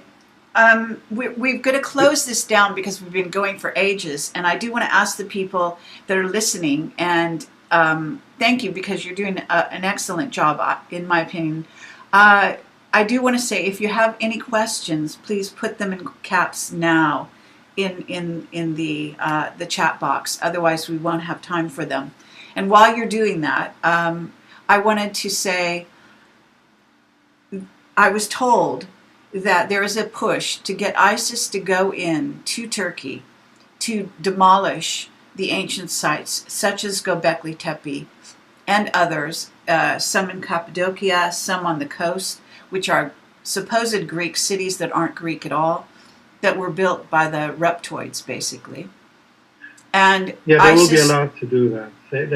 They will be. But at the moment, what they're trying to do, if they go in now, that causes too much disruption of the Turkish government, because the amount of face that they are currently losing is faster than the control they are getting of the media and the people and the army, and they are losing quite a lot, and they are holding them by the thread. So what they are trying to do is they're trying to run faster than the people can catch them up. The Turkish people and the Turkish army can catch up with what they're trying to do. They're always trying to put them into a scenario. If they put in ISIS now in, okay, let me tell you part of the scenario which is yet to come.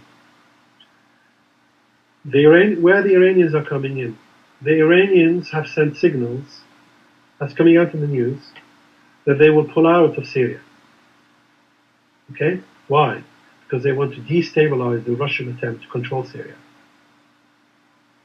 When they pull out, they will tell Hezbollah to pull out as well. In order for Russia to be in a very difficult situation and have to go out, the next point is now what's taking place. The scenarios are all going into one location, which is basically the Rothschild, through the Zionists, through Israel, through the Mossad, are taking control of all the parties directly, unashamedly taking control of Muslim Brotherhood, or Muslim Brotherhood giving allegiance with the what's his name? The Wahhabis giving allegiance to Israel, to the Zionists, unashamedly. The ISIS giving allegiance to Zionists, Turkey giving allegiance to Zionists, unashamedly. And part of the Kurds giving allegiance to the Zionists, unashamedly. Coming all as one, exposing themselves as to who their paymasters were originally. So that's what you're seeing. The one who is currently controlling the scene will let Iran go out of the picture to keep Russia under a difficult circumstance. The whole scenario changes when there is changes that's taking place where a hit comes under to the Vatican side, as I said before. The hit is now extremely imminent.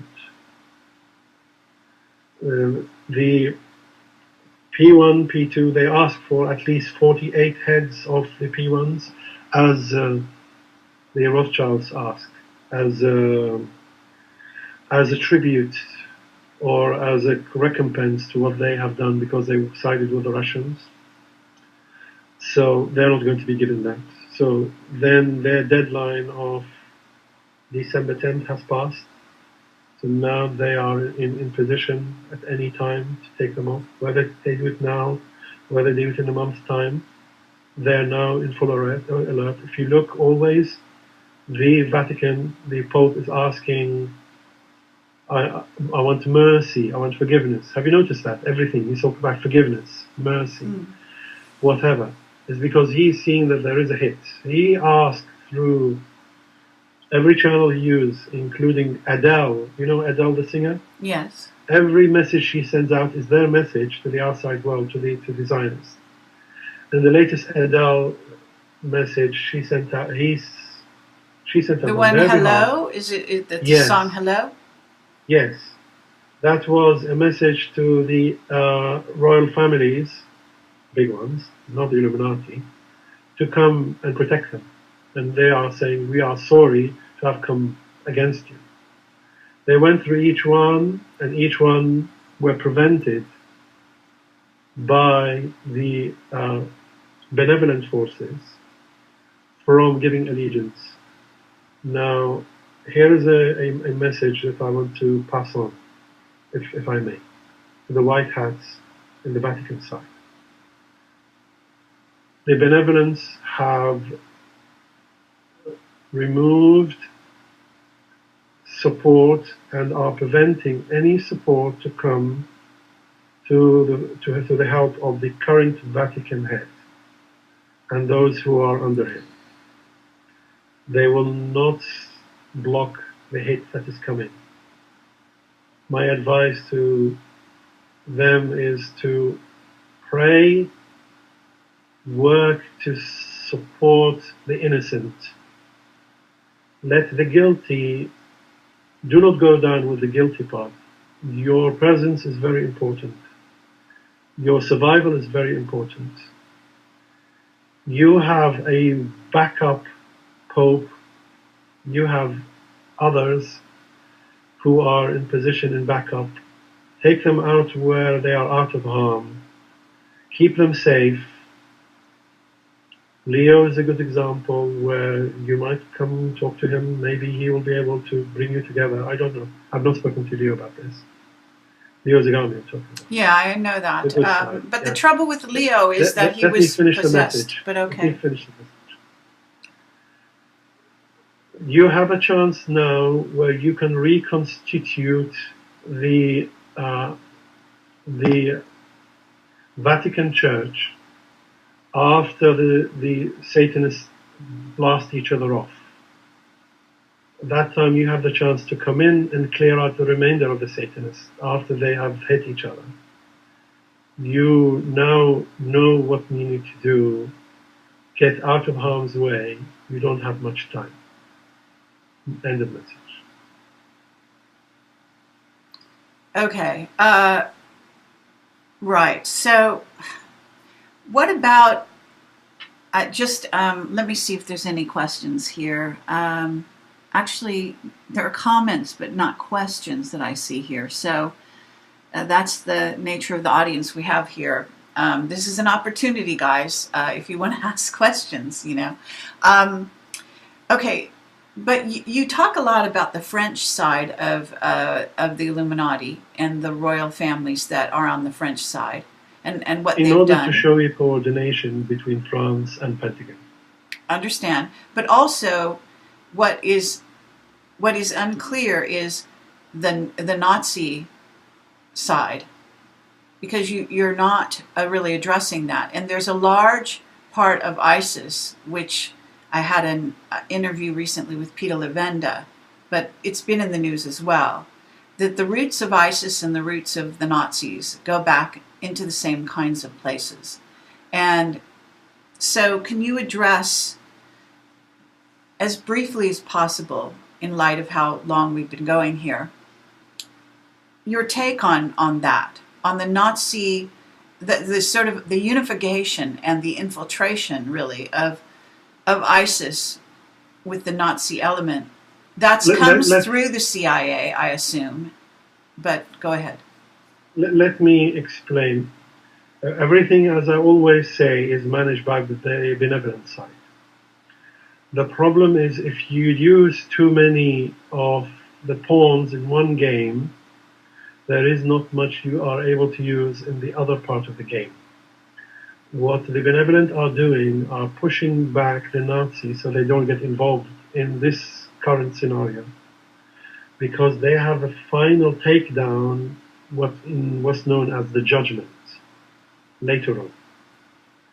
So they are deliberately making the Nazis not have a say in this game, because that leaves them intact to be used as pawns for the next time that the benevolence are using to expose the negative entities within the Illuminati in various other places.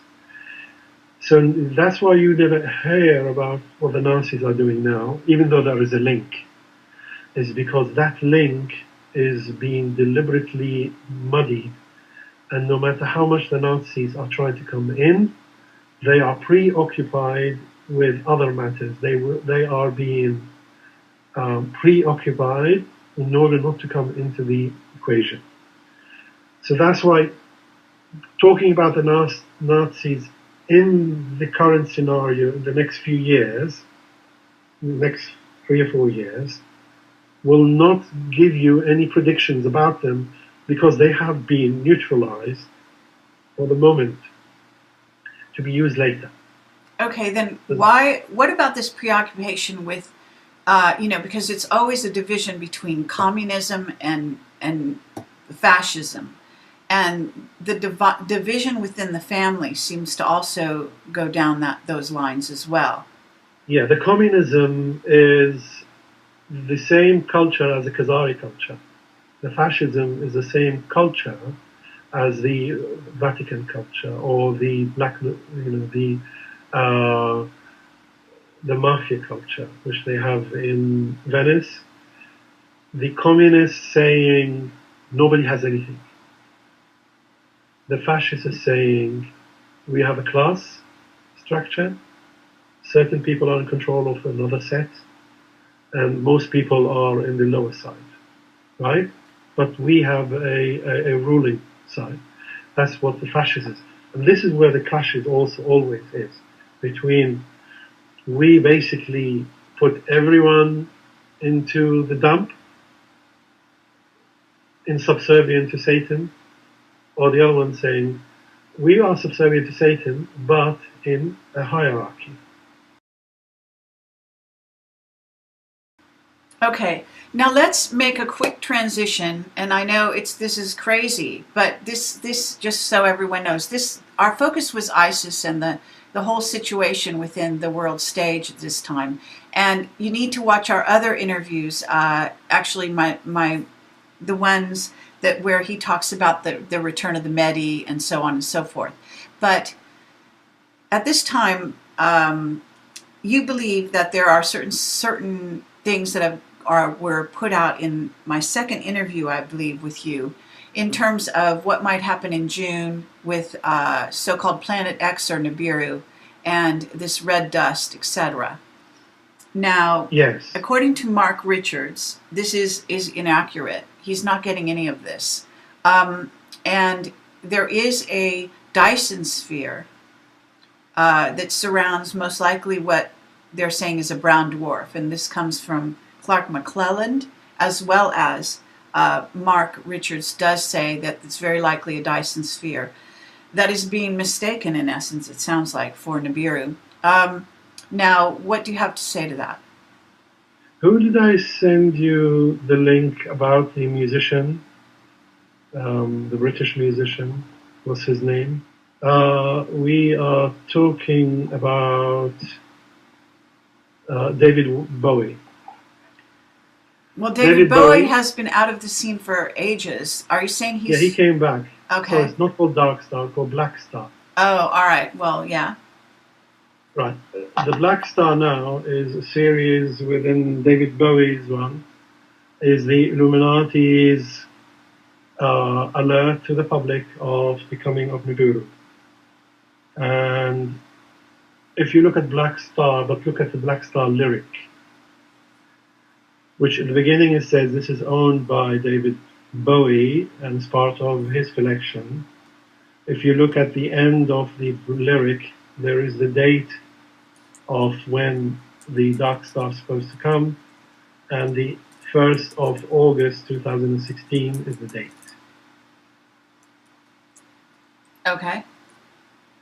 And everything to do with the Black Star is their representation of what do they expect to happen.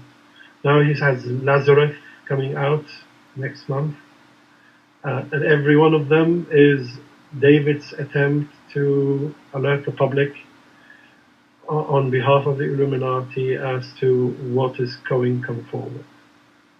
Okay. So now the Illuminati started declaring uh, what they expect to happen next, which is basically the destruction of the civilization, the reinstitution of the feminine side, the cooperation working for the temple, working back again, and reconstitution of new civilization. Okay, So, and you believe that earth changes will accompany this? okay, in earth changes, there is always a confusion. Even when you look at prophecies, there is always a confusion. I'll just give a minute description of what the confusions are. There is a lot of things that events happening known as the event or the hour. And the hour are pillars in time, are junctures where things monumental happen and they all merge for that to take place. When the scriptures you read them, even though they are separate, you read them as though all of them are interposed on top of each other. So you don't know whether Yagog or Magog is happening at the same time as when the polar shift happens, and it happens at the same time as when Babylon is made, and how many Babylons are there. They all seem to be images interwoven on top of each other, and the idea is you need to flip it and spread it between time. We need to figure out how to do that. Most people put everything in one go, and that's where they make mistakes. If you untangle it, this is all the scriptures saying this, but you have to untangle it in this way. Mm-hmm. There is a principle that the scriptures say very important because it's a benevolent way of doing things. There is never ever a hit on all of humanity or a hit on a large group unless they are being warned, unless they know how to protect themselves from what's coming. If you see yourself a warning of something coming and there is nothing to tell you how to protect yourself, know that that is an incorrect warning. Okay? So, in order to be properly warned, they also have to tell you how to properly protect yourself from the chastisement, from the events. What's coming next is the collapse and the warning that all of humanity has had for since 2008, to decouple themselves from the financial system, connect with people, establish communities, go against globalization. That's the warning being given. Everyone talks about this. That is the warning for the magnetic shifts that's going to come with the earth changes when 2016, August that, and again, in order to protect you and protect me, I said, this is my opinion, you have your own way, research and all that stuff. I'm seeing it as how I'm able to understand things, as well as my information which I'm keeping for myself. But you don't have to do any illegal work on my behalf. If you do it, it's your problem, not mine. That part said, if you unravel the prophecies and the earth changes, separate them out, the warning for the first one has been given: decouple yourself from the system, establish communities. That part is for the earth changes that's going to come for Nibiru. That then destroys the one world government, destroys the globalization aspect, the monetary system aspect, unless people come to work with each other. The majority of deaths happen not because of earth changes, but because people slaughter each other. So it's a societal problem. It's a negativity problem. The point that people are supposed to shift in the time of Nibiru is stop using the masculine energies, work with your feminine energies. What is a masculine energy? Masculine energy, feminine and masculine have to come together to make things happen. You need control, you need management, you need strictness, you need timetables, you need to have some kind of punishment, a lot of things, strictness. This comes with single-mindedness. This comes with the masculine energy. The other energy, forgiveness, all-encompassing, all spiritual, all forgiving, encompassing all. This comes in the feminine energy. The control or the mindset that everyone in the global elite are trying to do through the Illuminati is to move people from the feminine energy into masculine. The hit that's going to come, the earth changes, is decoupling, deactivating the masculine energy, making you unable to make any plans, can't be strict. You now have to go with being compassionate, all-encompassing, forgiving. That's the feminine energy. Mm-hmm. That is where people, as they are being pulled from the here and from the masculine energy, which could be male or female, mm-hmm. doesn't matter. When you're being pulled from the masculine energy, telling you, you have gone too much on the masculine side, go to the feminine side, that's where people start hitting each other. That's what everyone else is talking about. Simon Parks and everyone else who's talking about that there is a realization, a change that you need to do, meaning go to your feminine energy. That happens by the magnetic polar shift, removing all communications, the dumping of all this red dust, stopping globalization taking effect. And every community now has to look inside, figuring out who's next door, who's hungry, whose child needs to be fed. Not just your child, others. Whoever is in the masculine will kill each other and will be taken out. And the feminine will remain. So that's that part. Then later on, the reorganization of the global scene, because people will awaken to the fact that globalization and the masculine energy is gone, useless. We now need to work as a proper global community, looking after each other. Then you will see the Illuminati coming in, trying to reimpose the masculine energy again. Then they go against the whole thing and they start bringing up the scenarios, the ET invasion, false flags and everything. That's when the judgment happens. That's the next part of it. At that point, sanctuaries have already been made 20 years, 30 years, I don't know how long. Everyone is being told, here's a sanctuary, go for it, if you are a feminine side. With a masculine side, if you want to stay out, stay out. People are separated, people go into the sanctuaries. Nobody dies because of planetary changes. They die because of human-to-human interaction. They go into the sanctuaries, then polar shift happens. Whoever is out gets killed. Whoever is underground gets sealed. Polar shift happens, settles down, people come out, here's a new one. Then there's another 1,000 years. Okay, but keep in mind that some of the people that go under, if this indeed happens in this scenario, the way you're saying, that those who go underground also get sealed in underground graves. Because this is not all of them yet. No, what happens is this. When the first one comes, the ability to build underground bases, new underground bases, are removed as part of the agreement that takes place.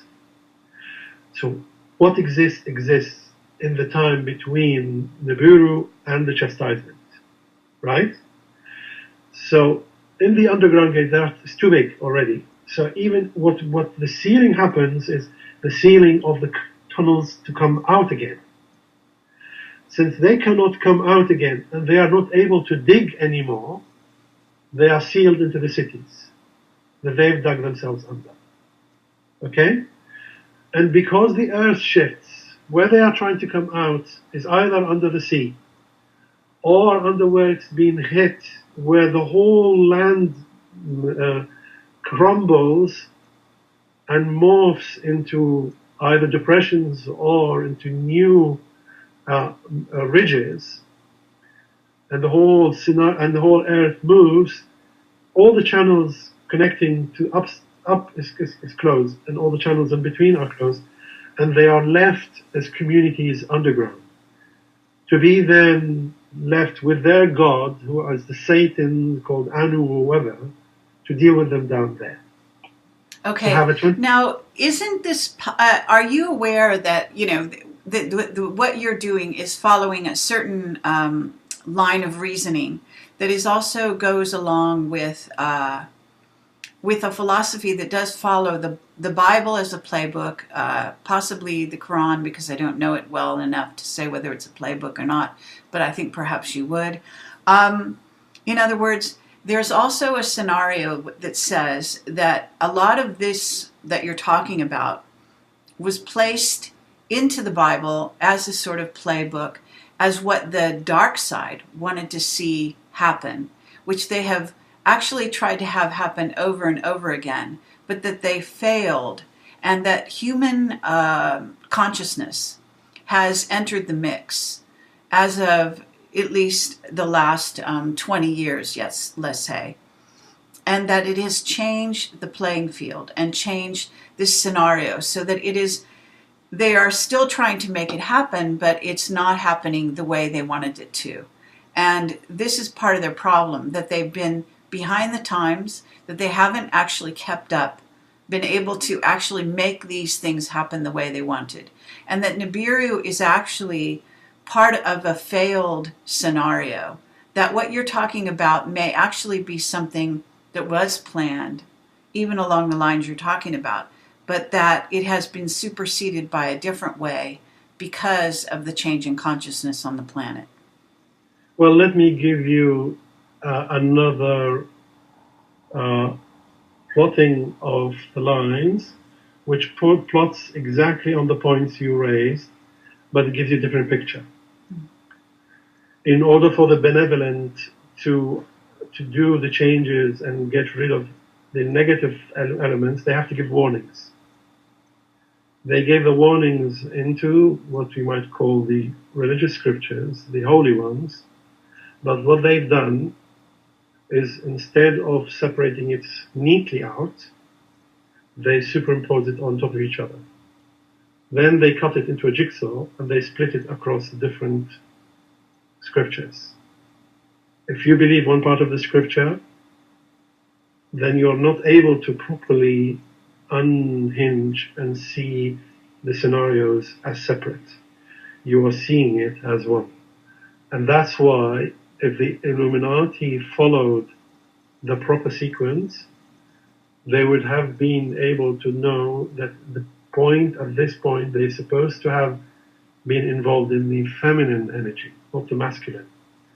But because they see in the scenario there is masculinity taking place, which is the judgment, which is in the masculine energy comes in as a hit on the Illuminati in the chastisement, they see that imposing on the feminine one for the current times. They think it's one scenario. They have been fooled into this position. That's why they are following it, but they are not able to decouple it like this, because they are not able to see the picture across every scripture, and they will make sure that they are cut into factions where they will not follow all the scriptures. Hence, the map which tells them, the guideline which tells them how to decouple, has been made to confuse them. So what did they do? They followed the likes of Revelation. In Revelation, it's an overlapping of many maps. They're trying to do that. But if you look in Quran, it tells you how to decouple it, like this. So when they go there, they are now trying to impose a masculine energy into an environment which only accepts feminine energy. Mm-hmm. That's where they've been tricked. They fall into that. Then they go into the other side. By then they are too weak, but they're trying to continue with the scenario out of habit. Because now they are too internally split to reorganize and think again, give long enough time again to reconstitute and look at the map and seeing how it is actually being separated. Internally, there will be too much worrying who is going to be the top dog. So that's a scenario that I'm giving.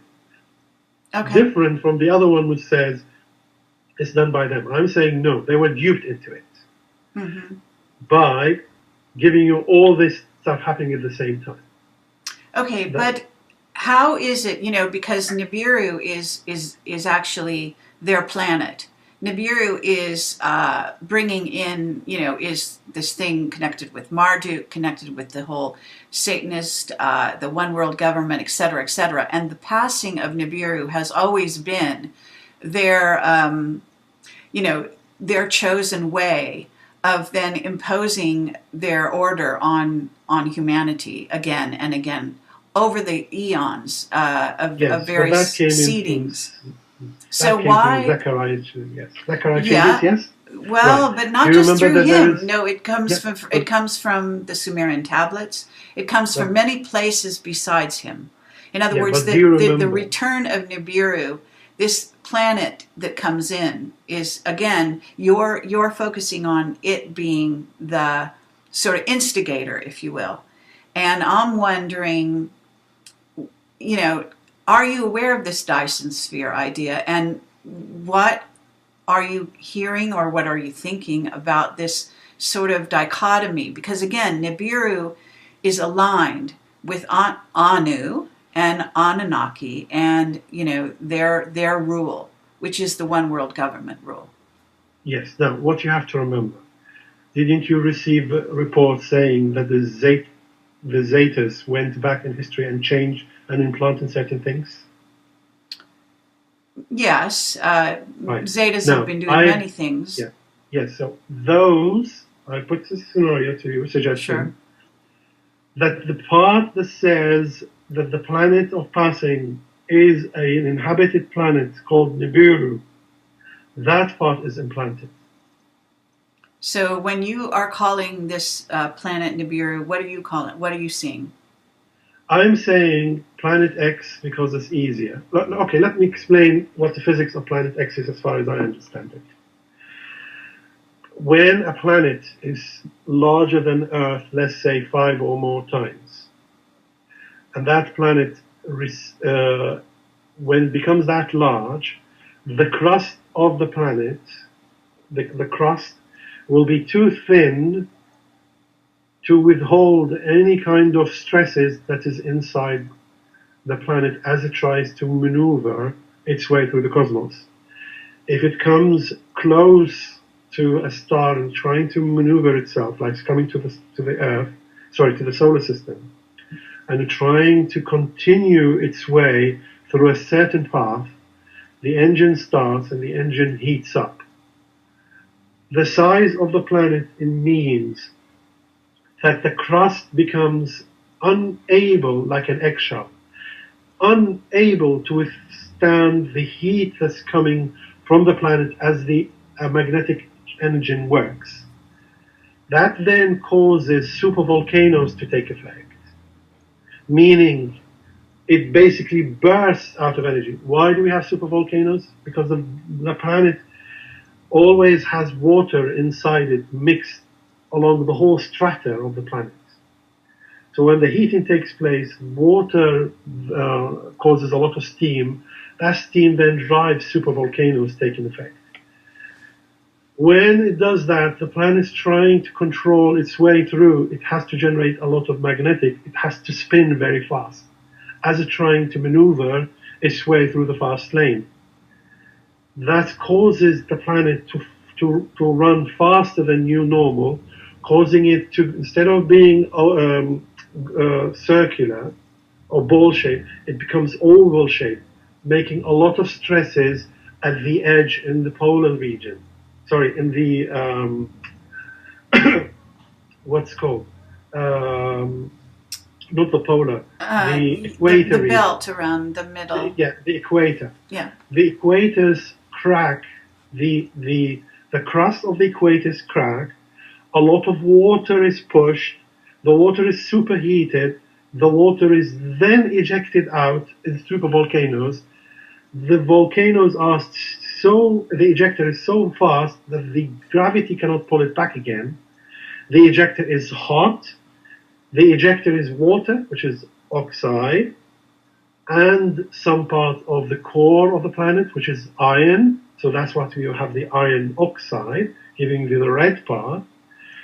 That circulation going, that ejector taking effect, causes what you look like as a wing. That is too fast for it to be captured back into the planet's atmosphere, into the planet again, to contain it. Because that does not happen until the engine starts coming close to the solar system, the planet remains inactive. The crust reinstates itself all the way as it comes and all the way as it goes. But as it comes in, as it just tries to go out, the heating takes effect.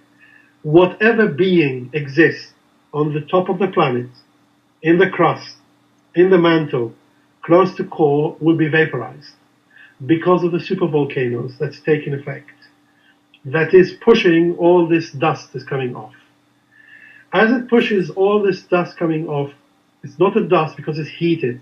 A heated dust is called smoke. That's what the smoke is. It's a heated dust.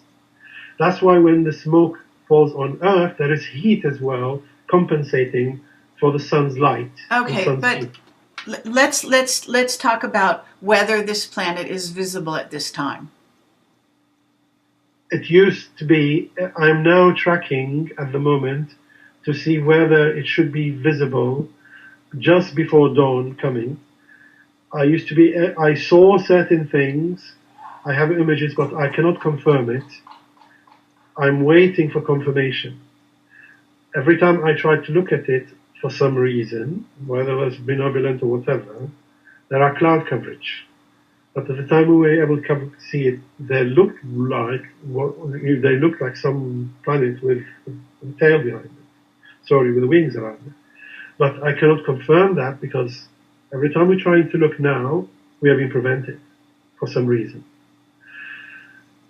So I expect that to be able to see again. You have to make your own research. This is my opinion, not your opinion. And you don't need to go. Don't be Chicken Little, right? I'm smiling. You should smile as well. Okay.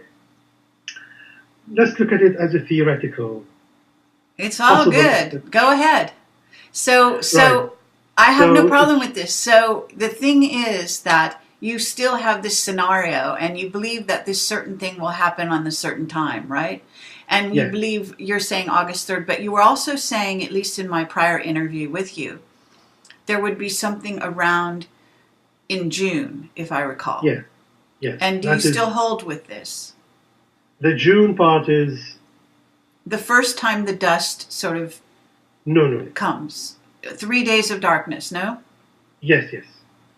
The planet is now on the other side of the sun. We are rotating. It's trying to rotate as well. When you see it before dawn. As months go by, it goes behind the sun. As another month comes by, it comes on you see it in the west. After sunset, you see that. Then every sunset, it grows higher and higher until you see it. Now, what's happening is this. As it comes, there is a wing. The edge of the wing will be in our view of the sun. June, the edge of the wing will be between us and the sun. That will be the darkness. The planet hasn't come yet. It's on its way. But the edge, as it hovers, comes in, the edge of the wing now just comes between us and the sun.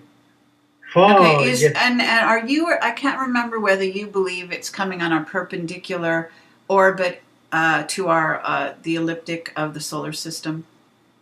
It comes at an angle. Some say 40 degrees. That is fine. Now, what happens? As the edge of the wing comes up, it will temporarily block the light from the sun coming to us. Hasn't yet come by then, by June. Okay, but it's got to be near something. No? No, it's coming. It's in between us and the sun. It's coming. but it hasn't come totally in between us and the sun. Okay, what I'm saying is coming from below. In other words, you're saying it's not near any other planet? It's not between Mars and Jupiter or whatever?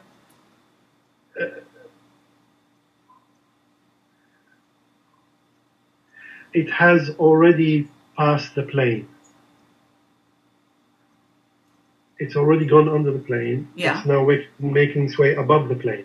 And when it does come above the plane, it will be between Yes. Earth and the sun. No, above the plane. It has already gone above the plane. Okay, between where did it go between? Apparently somewhere between Mars and Jupiter. Closer to that one. So then it's going to go back down again? Is that this when it's going No. Right. Here's a plane. Yes. It went up, down like this, and Yes. it's coming up like that. That's what I mean, but it has to go back down again, yeah? No. It's Back not down going in on a the circle? other side with our twin sun. Oh, The other side. Half of 3,600 years. I see.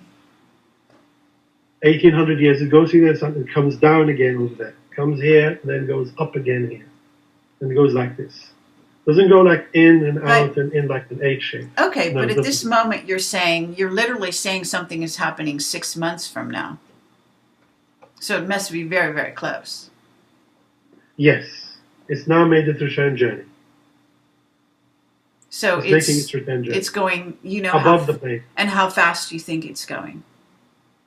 Well, 6 months, what I'm saying is 6 months from now, 6.5 months, 7 months from now, 7 months from now, it will be on our side between us and the sun. Not yet, but it will be closer to us than the sun. The edge of the wing will cover the sun, cover our view of the sun for 3 days. 40 days later, it will be above us. Now, let me explain something called what they are seeing.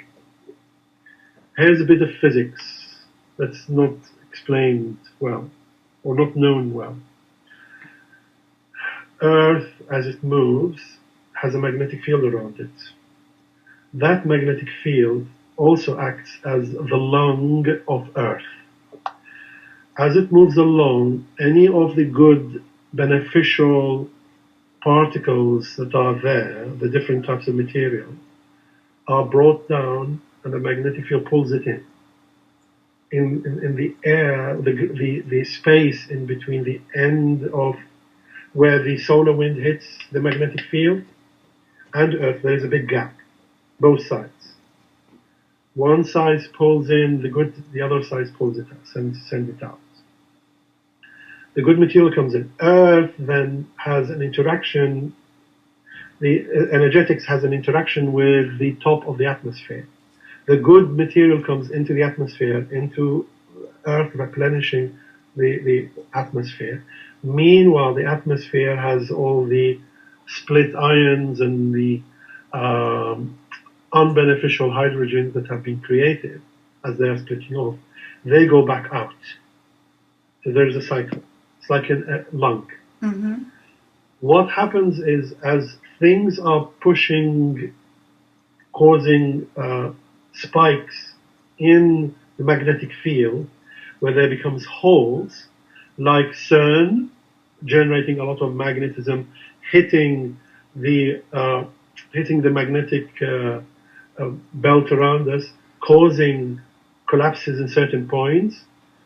That then causes a discharge to come through from where the magnetic field is hitting the solar wind, all the way onto the planet's atmosphere. That magnetic discharge burns the hydrogen that's going up. That's what we see as red skies. That's the red skies you will see when there is some kind of very disturbance to the magnetic field. As part of Planet X coming, that becomes worsened. As it comes, it disturbs and disrupts the magnetic field. The magnetic circulation that is holding and doing the air venting or the venting of the material of Earth, that then receives an electric charge and makes it burn. That's why you will see before, as it comes, you will see the sky as always red or colored, or there seems to be fire happening in the sky day and night. That is because the hydrogen, as it goes up, is being burned, and you literally have a spark all around Earth in the part which is called the Earth. I call it the Earth lungs.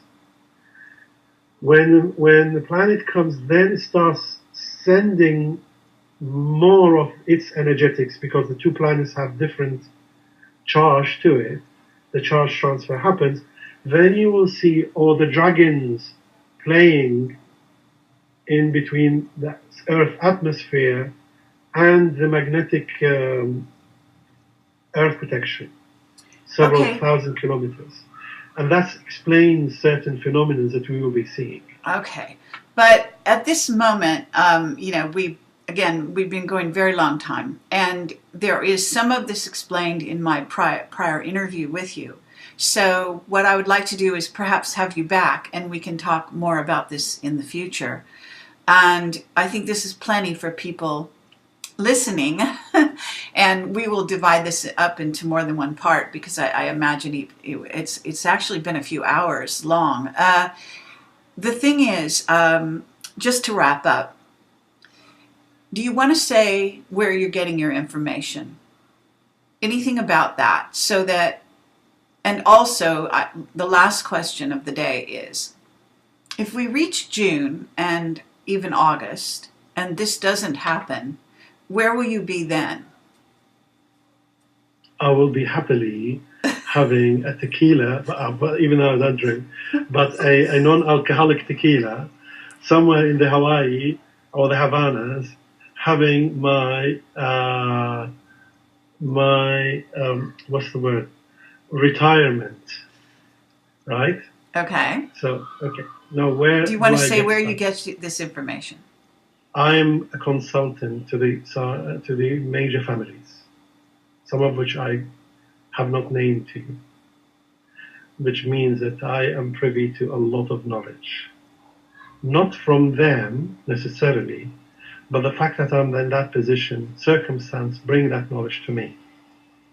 You get what I'm saying? It's like the intent and will that I'm being put in the position pulls those information to me. The circumstances works in this planet that information, important information, come my way. And I want to pass a message on, which I forgot to pass. There is a lot of talk about using nuclear weapons in the Middle East, with some Russians saying that maybe nuclear weapons might be used, or hinting at that. Here is a message to anyone who thinks or plans to use nuclear weapons anywhere. Your orders have come in to dismantle all nuclear weapons and take them back to the scrapyard. If it turns out that all those orders were not followed, your heads will be on the plate, served in the next peace treaty. Whoever goes against direct command from the establishment to deactivate, stop using the nuclear weapons, there will be no place for you on the table other than your head being on a plate. I'll keep it at that. Okay? Okay. People know who I am. Those who are in command know who I am, what I'm saying, who I am. And here is for them to really, really have a good understanding what they need to do. So it might be for selling to your public and doing it, but if it's seen in your hand or commands are coming out of you, every line where that command comes in and goes out, and whoever activates it will not have a good day. Okay? Okay. Good. All right. So I guess thank you very much, Cameron, for taking the time for the delightful history lesson and for going into the rest as well. And people will take this for what it's worth to them and do with it what they will. Um, and I hope that we can have you back and we'll talk again in the future. Okay? Very good. Thank you very much for having me. Okay. All right. And I'm sorry we're not getting to, I don't really see any substantial questions here, but I have to say that perhaps they can write the questions to you and we'll put your email address out there. Do you want to say your email address or do you want me to just on the screen? Yeah. Okay, we'll do that. All right. Thank you again. All right. Thank you very much. Goodbye. Thank you. And I'm going to be back with Sean David Morton at 7 p.m. Pacific time tonight. All right. Thank you very much.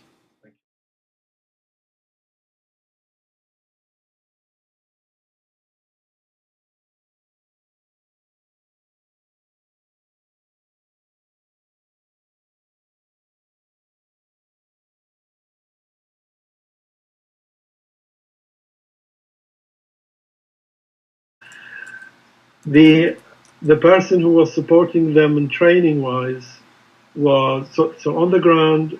The basis operation was in Syria. The logistic support they had was from Jordan. A lot of operation there.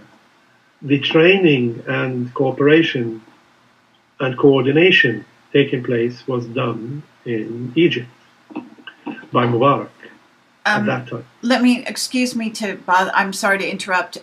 There's something on your table that you're hitting against, and it's interfering with the mic. Sorry, so yes. I just want to Yes. ask you to be careful of that while you're speaking. Yes. Thank you. Okay. So you're saying So the the training training- came from Egypt. the training came from Egypt under Mubarak. Okay. The problem is once Mubarak went and Morsi came, and once Morsi went and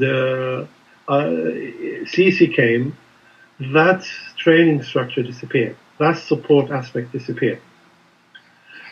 When the Americans worked to destabilize Assad, the Syrian support disappeared. When the Saudis were getting problem with the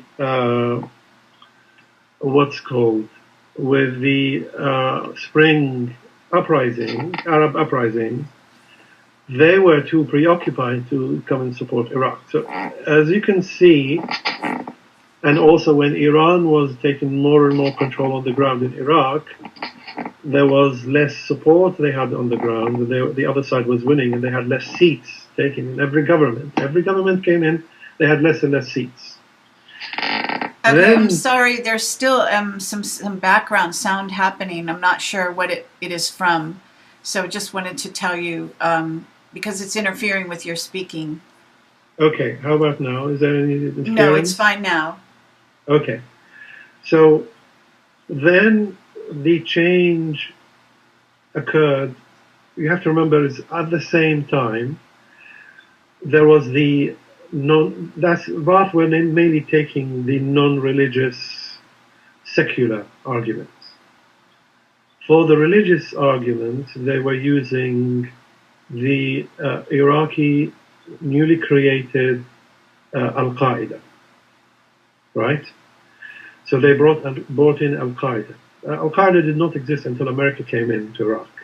When America came in, the CIA then used their transportation and support and brought Al-Qaeda from Pakistan into Syria and into Jordan through them into Iraq.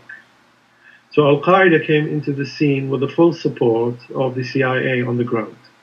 While the Pentagon was trying to control the operations on the ground, the CIA was destabilizing them because there is a separate agenda. So all what you saw, for example, the Abu Ghraib operation, was CIA doing a coup d'etat on the Pentagon, trying to throw them out of Iraq.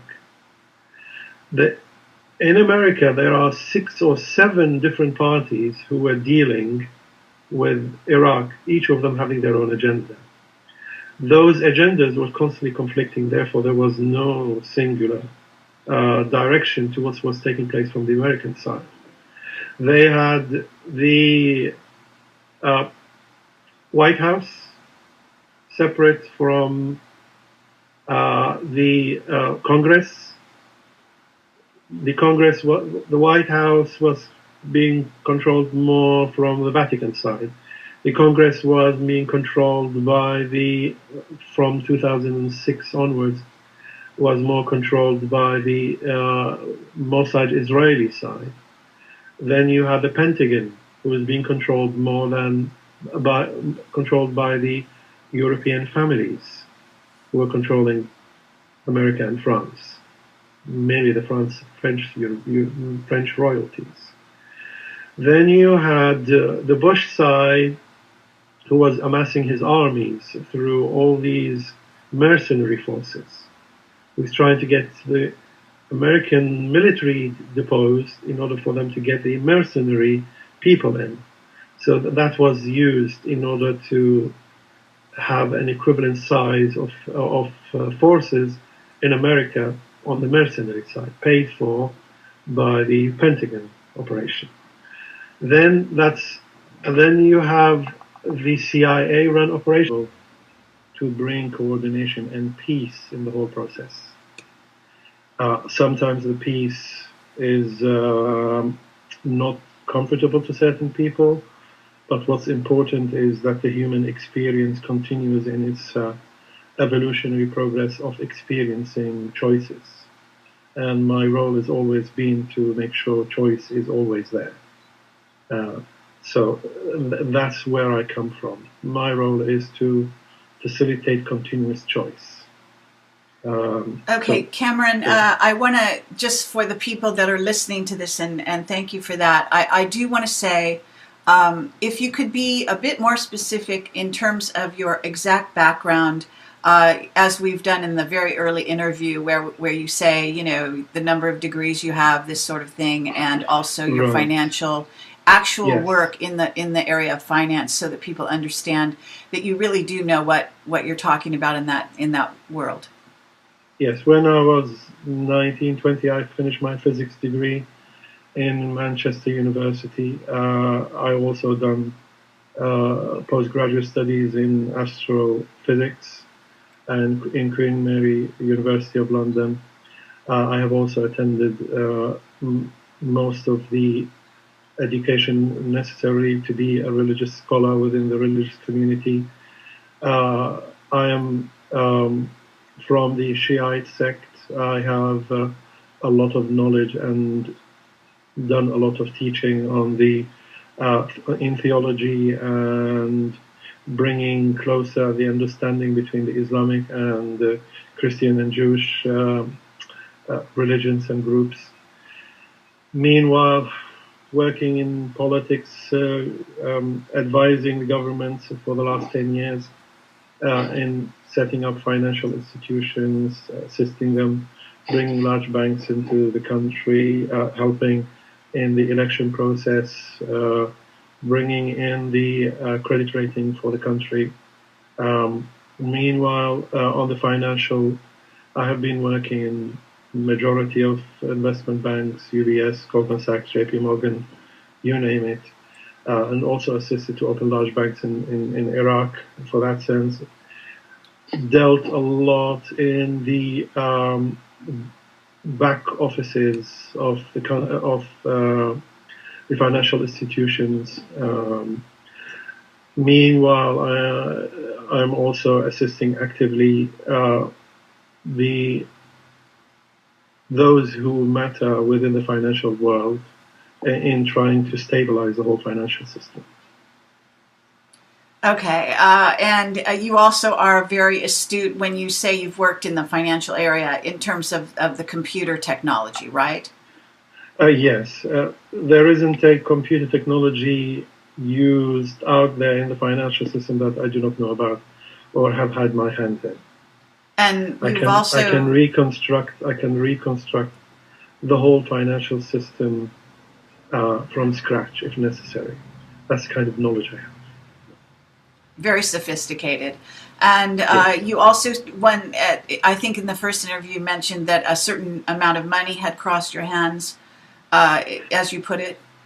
Yes. Well, there are institutions like what you might call Bank of Banks. I will not name the institutions because of for the security reason. These institutions are the ones that hold the collateral for all the countries and every institution. And my job was to be able to access all of the collaterals that are available in the financial system and being able to directly manage that unhindered. So if we talk about trillions, it will be an understatement. Okay. So now to launch into our subject matter, and also I do want to clarify that your family has been consulting even before the reign of Saddam. Isn't that correct? Yes, my family, my father Abdurrahim Faily was instrumental in putting the first peace treaty between Iran and Iraq with the Shah of Iran in the 1960s. So in the 1960s, there was a lot of skirmishes going on between the two countries. So up to 75, more than 12, 15 years, the peace treaty was put between Iraq and Iran was put forward by my family. We also did the peace treaty between the Kurds.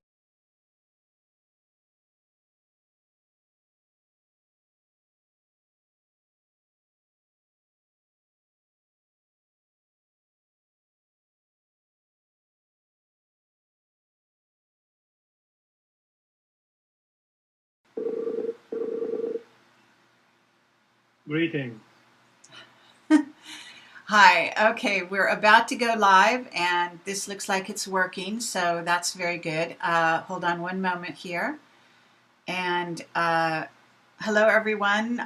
This is Carrie Cassidy, and I'm here with Kameran Faily, and we're about to go live with our discussion today.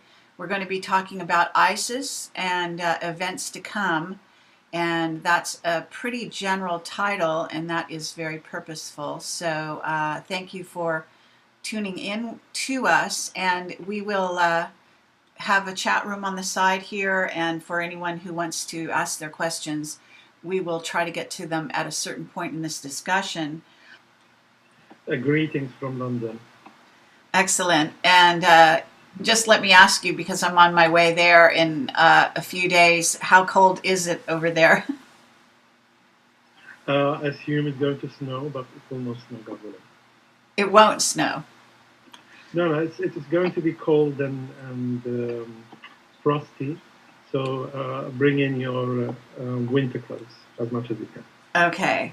And I'm going to check with the chat now. This is something that I do to make sure that our sound is good, and make sure everything is okay. And then they will tell me if we're having an issue, because some sound problems I cannot hear, but the audience hears.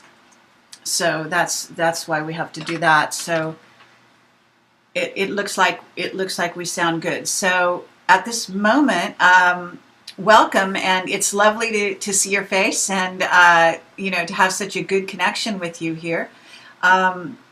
It's not always that's some of the picture quality is not always great, and yours is excellent. So thank you for that. Thank you. So let's go from here and really talk about the events that have been just happening here, and obviously what I'm referring to is what is supposedly, and I question this, but Turkey sending troops into Iraq, and what the philosophy is behind that move, if indeed they have done that. And I'm not sure. I didn't look at the news this morning, so I don't know if they've withdrawn their troops yet. I did hear that they had some kind of discussion and they refused to remove them. I'm finding it very strange because they didn't put troops, from what I understand, in Syria, but they put them in Iraq. So can you enlighten us as to what you think is going on? And I know there's a great deal of background with regard to ISIS that I think your perspective as a Kurd, and actually, I guess I'm jumping ahead of myself because we should introduce you for those who will watch this and don't know who you are. I've done 2 interviews with you already, and this will be my 3rd one. So I do encourage anyone to watch this, who's watching this, to check out my 2 other interviews. But give yourself a quick background, and then we can launch into the subject I just sort of described. My name is Kameran Faily. I was originally born in Baghdad. I and my family mostly moved to London during the Iran-Iraq war. For 30 years, more than 30 years after we left, we worked against the Iraqi Saddam regime. Afterwards, we were able to continually support the Iraqi governments as they come in. Our family has very deep roots in the whole region, and we are continuously supporting every party to be able to talk to each other. At the same time, on a personal level, I'm dealing with very high positions within ruling across the planet. Let's put it this way. Whether it's financial or political or other stuff, my role is to advise. I'm an advisor. And the main purpose of me being advising is to, as much as possible, and the Iraqi government between the Kurd, the Iraqi government, and the religious institution, the Shiite religious institutions. Our role is basically, has always been, to be the go-between. When channels close, we are the ones that reopen channels and reconnect. Okay, so in the current situation that I referred to at the beginning, can you address, first of all, I guess, your understanding of ISIS? And we do have a page on my website. Anyone who came to this interview to watch it live will have probably come through my website at this time. They will have seen your description of ISIS and where it came from, how it originated from your perspective, being someone who's deeply knowledgeable and has lived in the Middle East for part of your life at least. Can you maybe summarize that? In other words, your description of the origins of ISIS. What you have to remember is, when you deal with politics, in order to figure out what's taking place, it's very important to, first of all, identify the current players and be with them through time. So keep the time factor always with you. And when you try to figure out what's taking place, you need to figure out what was there before and how did the image or the background change. If anything happens new, you look at who disappeared from sight, who originated on the scene, and who's starting to benefit. And in this way, you are able to contrast and compare between the different players, and you are able to see what their hidden agenda is. And you have to look at it falling backwards and not be too much in, and not be too much in siding with one or the other. You need to look at it objectively. So when we were dealing with Iraq after the American invasion coming in, there was the Ba'ath Party there trying to come back again. And we were able to find that their finances were coming from the likes of Saudi Arabia, trying vigorously to remove the Shiite government in there.